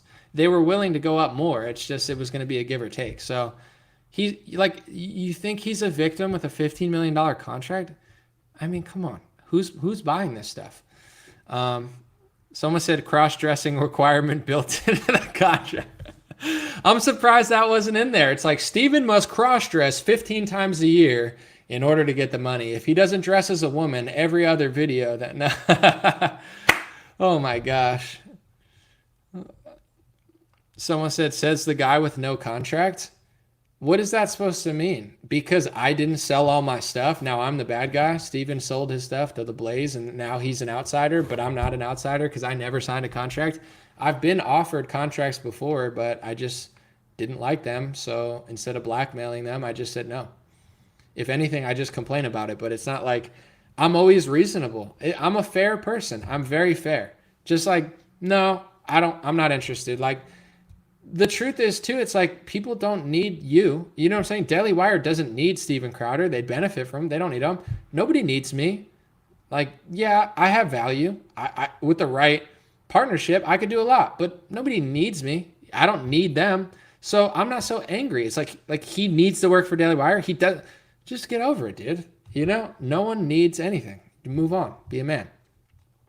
Is salary a donation? I don't think so. I'm not complaining about anything. I'm speaking reality to somebody that covered up 95% of the contract, played the victim to collect emails, and misled his audience. There's no complaining. I'm enjoying myself. I like this. Maybe I'm not smiling as big as I should be. I like this. I enjoy this conversation. Why? I don't know. I don't know why this is like an interesting conversation, but I can't help, like, some people like watching movies. Some people like playing sports. I like playing sports, but something about this conversation is like exciting. It's interesting. I don't know. Everything like, oh, Trump said vaccines again. It's interesting, but something about this, I woke up this morning, I rolled out of bed. I'm like, I got to get this video done. I'm excited. It's fun. Let me see. Crowder is garbage. Someone said he is blank. He said gay, but I'm not saying that. That's what the comment said. You know, that's mean. Zechariah, be nicer here. This is a family show. Ye and Alex Jones, someone said interesting. I would say the craziest interview ever, possibly. Like if there was an award show, here was the craziest interview of the year, Alex Jones, and Ye comes up in a mask and a Netanyahu bottle. Someone said go on Timcast, bro. It would be huge for your page. I got invited, but I just don't want to go anymore. Unfortunately, I flew out there the one time. He did me dirty. He basically covered it up, never talked about it, never answered me, never responded. Adam Krigler did a huge expose video on him. Then he apologized half-assed in the douchiest, most selfish way ever. I said, okay, whatever. I'll go on and chat with them. And then I was scheduled to go on, and I just saw how they treated Ye. And listen, I'm not saying they have to agree with everything he said, but when he left, you know, Luke is like, oh, I think he was drug damaged. I'm like, I just got to the point where I'm like, I wouldn't feel comfortable in their studio. Like his house is getting shot at every other day. They're a bunch of little beanie gremlins. Like they treat their guests like shit. You know, if you don't like their bullshit and like they'll lie about you and say you're drug damaged. I just made the point. I don't care how much attention or fame I would get off a Tim Pool interview. I don't want to go. I'm not flying to the middle of nowhere to hang out in a house where they treat everyone like shit, just make money and leave. Like, I don't like Tim Pool. I'm not going to pretend to like Tim Pool. If Tim wants to debate or have a conversation in a neutral setting, that's fine, but I'm not going to his house. That seems very uncomfortable, you know? Even with like Daily Wire, it's like Ben has a nice studio. His studio's not getting shot at every other day or something. So it's like, you know, I could debate Ben and feel comfortable and then leave the studio. Like, in order to get to Tim's house, you got to drive an hour. They drive you an hour with a private driver. They shut down the studio on you. They don't let you go in. They treat you like shit. Like, I'm over it. I don't care what I could benefit off it. I don't like him. I don't think he's a good person.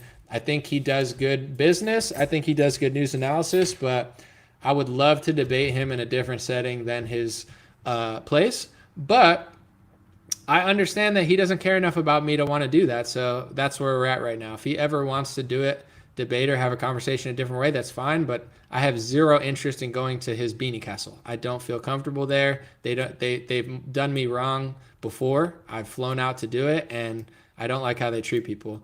Anomaly, shout out to Caroline's dad. He's turning 90. Shout out Caroline's dad. Happy 90th birthday. That's amazing. Wow. 90. 90 years old. That's epic. What are your secrets to life? Someone said Crowder peddled masks too. I refuse to watch Tatum for doing so.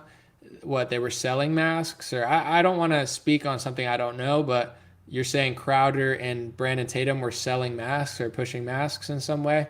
I don't know if that's true, but that's what the comment said. I can't speak on it, but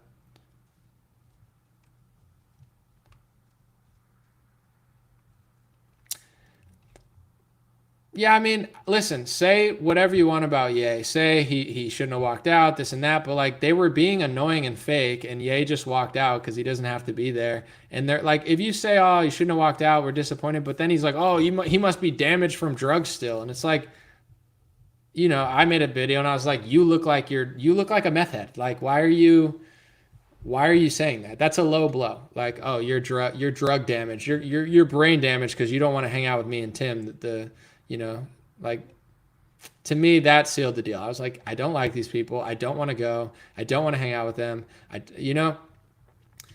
And at a show like that, it's like, here's the truth. I've been on Candace Owens' show before, and it was with Jack Pasabic and Allie Stuckey Beth, and it was nice that Candace gave me the opportunity. I got to go to Nashville, take other meetings, hang out with friends, etc. So it's not a big deal. But in general, in that show, I don't care because it's like, it is what it is. But it's like, I went there, it's on a panel, it's not that long, I get to talk for like a minute. It's not the most revolutionary thing I've ever done, and I didn't even get to talk that much. Jack Pasabic talked most of the time. So I'm not mad at that. I don't care. It's not a thing I care about, but it's like, it didn't turn out into my best piece of content because I barely got to say anything. And it was like, that was her show, topic. That's fine. I'm not knocking it, but it's like, it was what it was, right? And Candace is cool to me, so it's fine. With that being said, Tim Pool's show, I've seen his show before. I don't watch it much, but when I do, Tim basically just finds a headline that he wants to make money off of, right?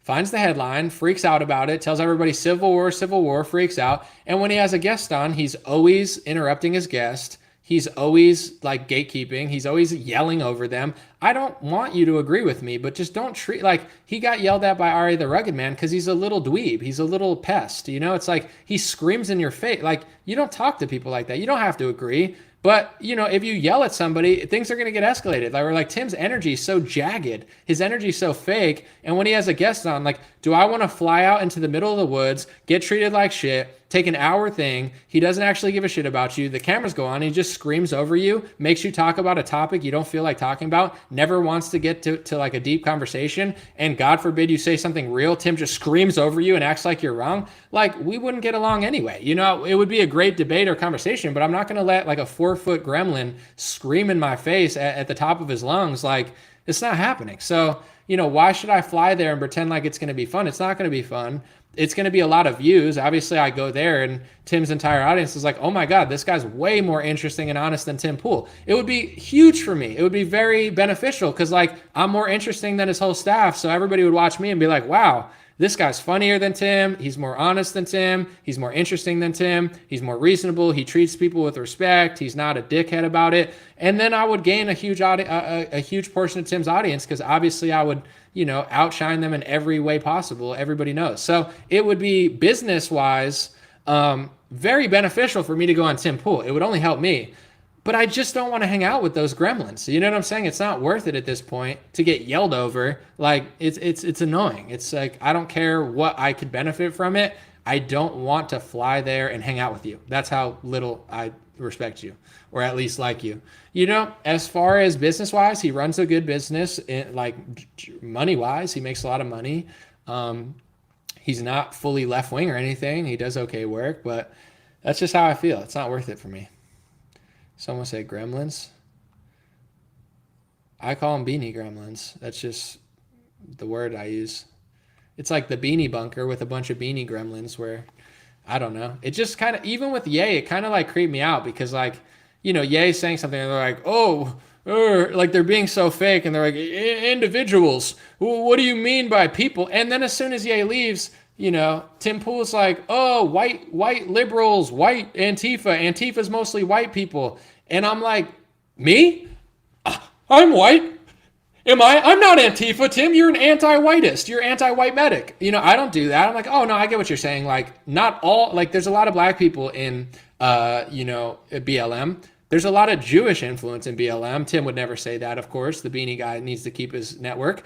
But also, there is a lot of white people in Antifa, but I don't personally take offense to it because there's white, black, and Jewish people in Antifa and other races in Antifa, but Tim only talks about the white Antifa because it's safe, right? It's safe for Tim to dunk on white people. If he says something about black people, it seems racist. You say something about Jewish, it seems anti-Semitic. But if you just dunk on white people as a right-winger, you just punch white people in the face all the time like, Tim, oh, that's the safe thing. Just say it's all white people even though it's all not. Okay, sure, he does that. And then he says, but what do you mean by Jewish executives? Like, I don't even see race. I mean, what's a group? Groups don't exist. Tim, your whole life is grouping people by politics, grouping people by race. You say white Antifa. Antifa is a group. White is a group. You put them together, make another group. But you don't know what a group is when Kanye's in the building or when Ye's in the building. So then Ye walks out and you got, Luke looking like a disheveled meth head saying, oh, I think Kanye's drug damaged. Maybe he doesn't want to hang out with a bunch of gremlins at a low energy beanie castle. This is what legendary energy feels like. When Ye's in the building, that's legendary energy. Gremlin beta beanie energy is something that legendary people don't want to be around. So, I don't care how much money I can make, or obviously it would be huge for me to go to Tim Pool. Everybody who watches Tim Pool, who's going to watch Tim Pool and think, oh, Tim's way cooler than Anomaly, or Luke's more interesting than Anomaly? Everybody would watch it. The top comments would be like, wow, Anomaly's really cool. Anomaly's really honest. Anomaly's really funny. Like, Tim's a dick. Tim yells over people. Half the people watching Tim Pool hate watch Tim Pool. You read the comment section, literally his audience doesn't even like him half the time. They're like, wow, Tim's a dick. Milo destroyed him. Like, Tim's an idiot. Tim lies. Tim yells over everybody. I like Ian. Ian's cool. Ian is the least, I'm not going to say educated because he's not dumb. I don't know where he went to school. But it's like Ian's the least political person there, yet somehow he always makes the most sense. Why? Because he has common sense, and everybody who knows so much is always doing like wrong gatekeeper opinions. Luke has a lot of good opinions too. I'm not trying to knock that, but it's like the guy who's not even trying hard, Ian, is somehow the star of the show. Everyone's like, Ian's like a stoner just like making random statements, and he somehow says more stuff than Tim and everybody else. Everybody in the comments like, I like Ian. I don't like Tim. I don't like Tim. I don't like Tim. I don't like I feel like at least 50% of his audience hate watches him and just watches for Ian, other people, and the guest. You know what I'm saying? His audience doesn't even like him. So I could go on his show and benefit greatly because obviously I'm going to look like nicer, funnier, kinder, more rational. I'm not going to yell at people, but I'm over it, Let me see. All right, I got to go. I'm trying to shoot a music video today. I have a song coming out on next Friday. It's like probably one of my most lyrical songs ever. Good lyrics, like good content. But I got to go shoot a music video for that. I didn't mean to stay for 2.5 hours, but we'll end it on this. We'll just do a little summary. God bless you. God bless your family. God bless America. God bless the world. Just to do a whole thing, Steven Crowder, Daily Wire, Jeremy Boring, Jeremy Not Boring, Jeremy Thrilling. He should change his name to Jeremy Thrilling. If I ever have a Daily Wire meeting with Jeremy, listen, I know your name's Jeremy Boring. There's nothing wrong with that, but it's just so boring. Like, if I hear, do you want to hear Jeremy Boring talk? Like, no, I'd rather take a nap and play chess. And I do play chess, and I like chess. There's nothing wrong about it. I'm just saying, let's change your name to Jeremy Thrilling. You know what I'm saying? Just branding. But anyway, God bless Jeremy. God bless Daily Wire. God bless, Steven Crowder. I wish everybody the most success. Just be honest, be a great person, serve humanity, and, show love to your country, etc. Jeremy exciting. Exactly. That's epic. But no, jokes aside, I wish everybody the best. My personal analysis of the situation wrapped up is Steven Crowder put out a video covering up 95% of the contract, didn't really fully explain it, in my opinion, lied multiple times, and basically tried to play the victim when he's not. Jeremy had the balls to show the full contract. Was everything in the contract good? No. Could have easily been turned down, could have been negotiated. Maybe he tried to negotiate and they didn't want to do it. Not a big deal. But as somebody that doesn't gatekeep for the Daily Wire, or doesn't care, I've criticized them multiple times. I have a friend who works there, and I criticize them to the friend. I don't give a shit. I'll talk the same way I talk to my audience to my friends there. I don't care. That's how I feel. I'll tell you how I feel about it. It is what it is. They're not going to hire me anyway. Don't care. With that being said, in my opinion, Crowder basically blackmailed them over a contract instead of just turning it down and complaining about it. He could have complained about the contract and said, this contract sucks, instead of basically threatening them to expose them and name them if they don't come out and say something.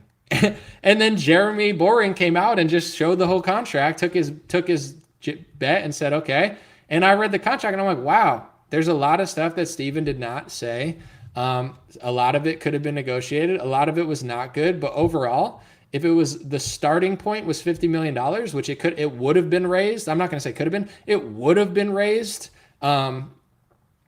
If Steven would have gotten to a negotiation, this is not the worst deal I've ever seen in my life. In fact, you would be set for the rest of your life. You wouldn't be silenced. You could make documentaries. You could hide your most real content behind the paywall. You could even get a strike on some of your channels and still make millions of dollars a year. That wasn't that bad of a deal. Bad deal? Sure. Would I sign it? No, I'd negotiate. Was it the worst deal in the world and silencing him for big tech? No. He's a conservative Inc. establishment person, Steven Crowder, with an independent mind who just freaked out over a contract and lied about it for sympathy and emails because it's a genius move. Blaze TV owns his emails, apparently, according to some people.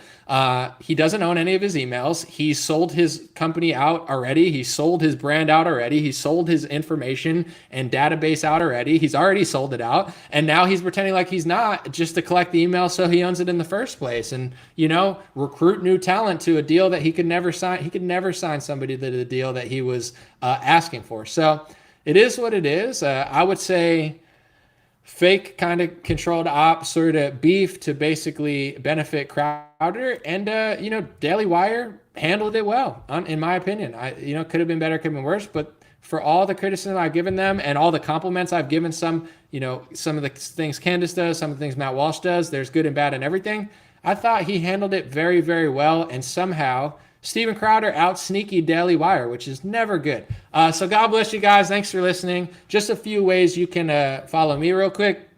I have an email list at stayintouchwithme.com. I'll be 100% transparent. The reason I collect emails is not to fight Big Con or Big Tech. I guess it is a little bit, but it's like, I'm not, oh my gosh, the Daily Wire, give me your email. It's good to have emails. As an independent person who owns my own email list, having emails, you can email people, you can market to people, you can reach them if you get deleted. And that's something that Facebook, YouTube, Twitter doesn't hold over you. When you have an email list outside of Big Tech, it does give you power, just like it would for Crowder or Daily Wire. That's why everybody wants it. That's what it does for me. So stayintouchwithme.com. Check that out and sign up. I have a Telegram chat, t.me/DreamRareChat. I usually give a notification 2 or 3 minutes before I go live because Facebook doesn't do it anymore. YouTube does it sometimes. So, that's stayintouchwithme.com is the email list. t.me/DreamRareChat is my Telegram. And DreamRare.com, I have some merchandise, some hats and some shirts and stuff. I do all that. I own 100% of it. Like they wanted to own with Crowder's, I would never give someone 100% of my merch. I think he should have negotiated that, but that's what I do because I do not have any corporate backing. So just a few ways.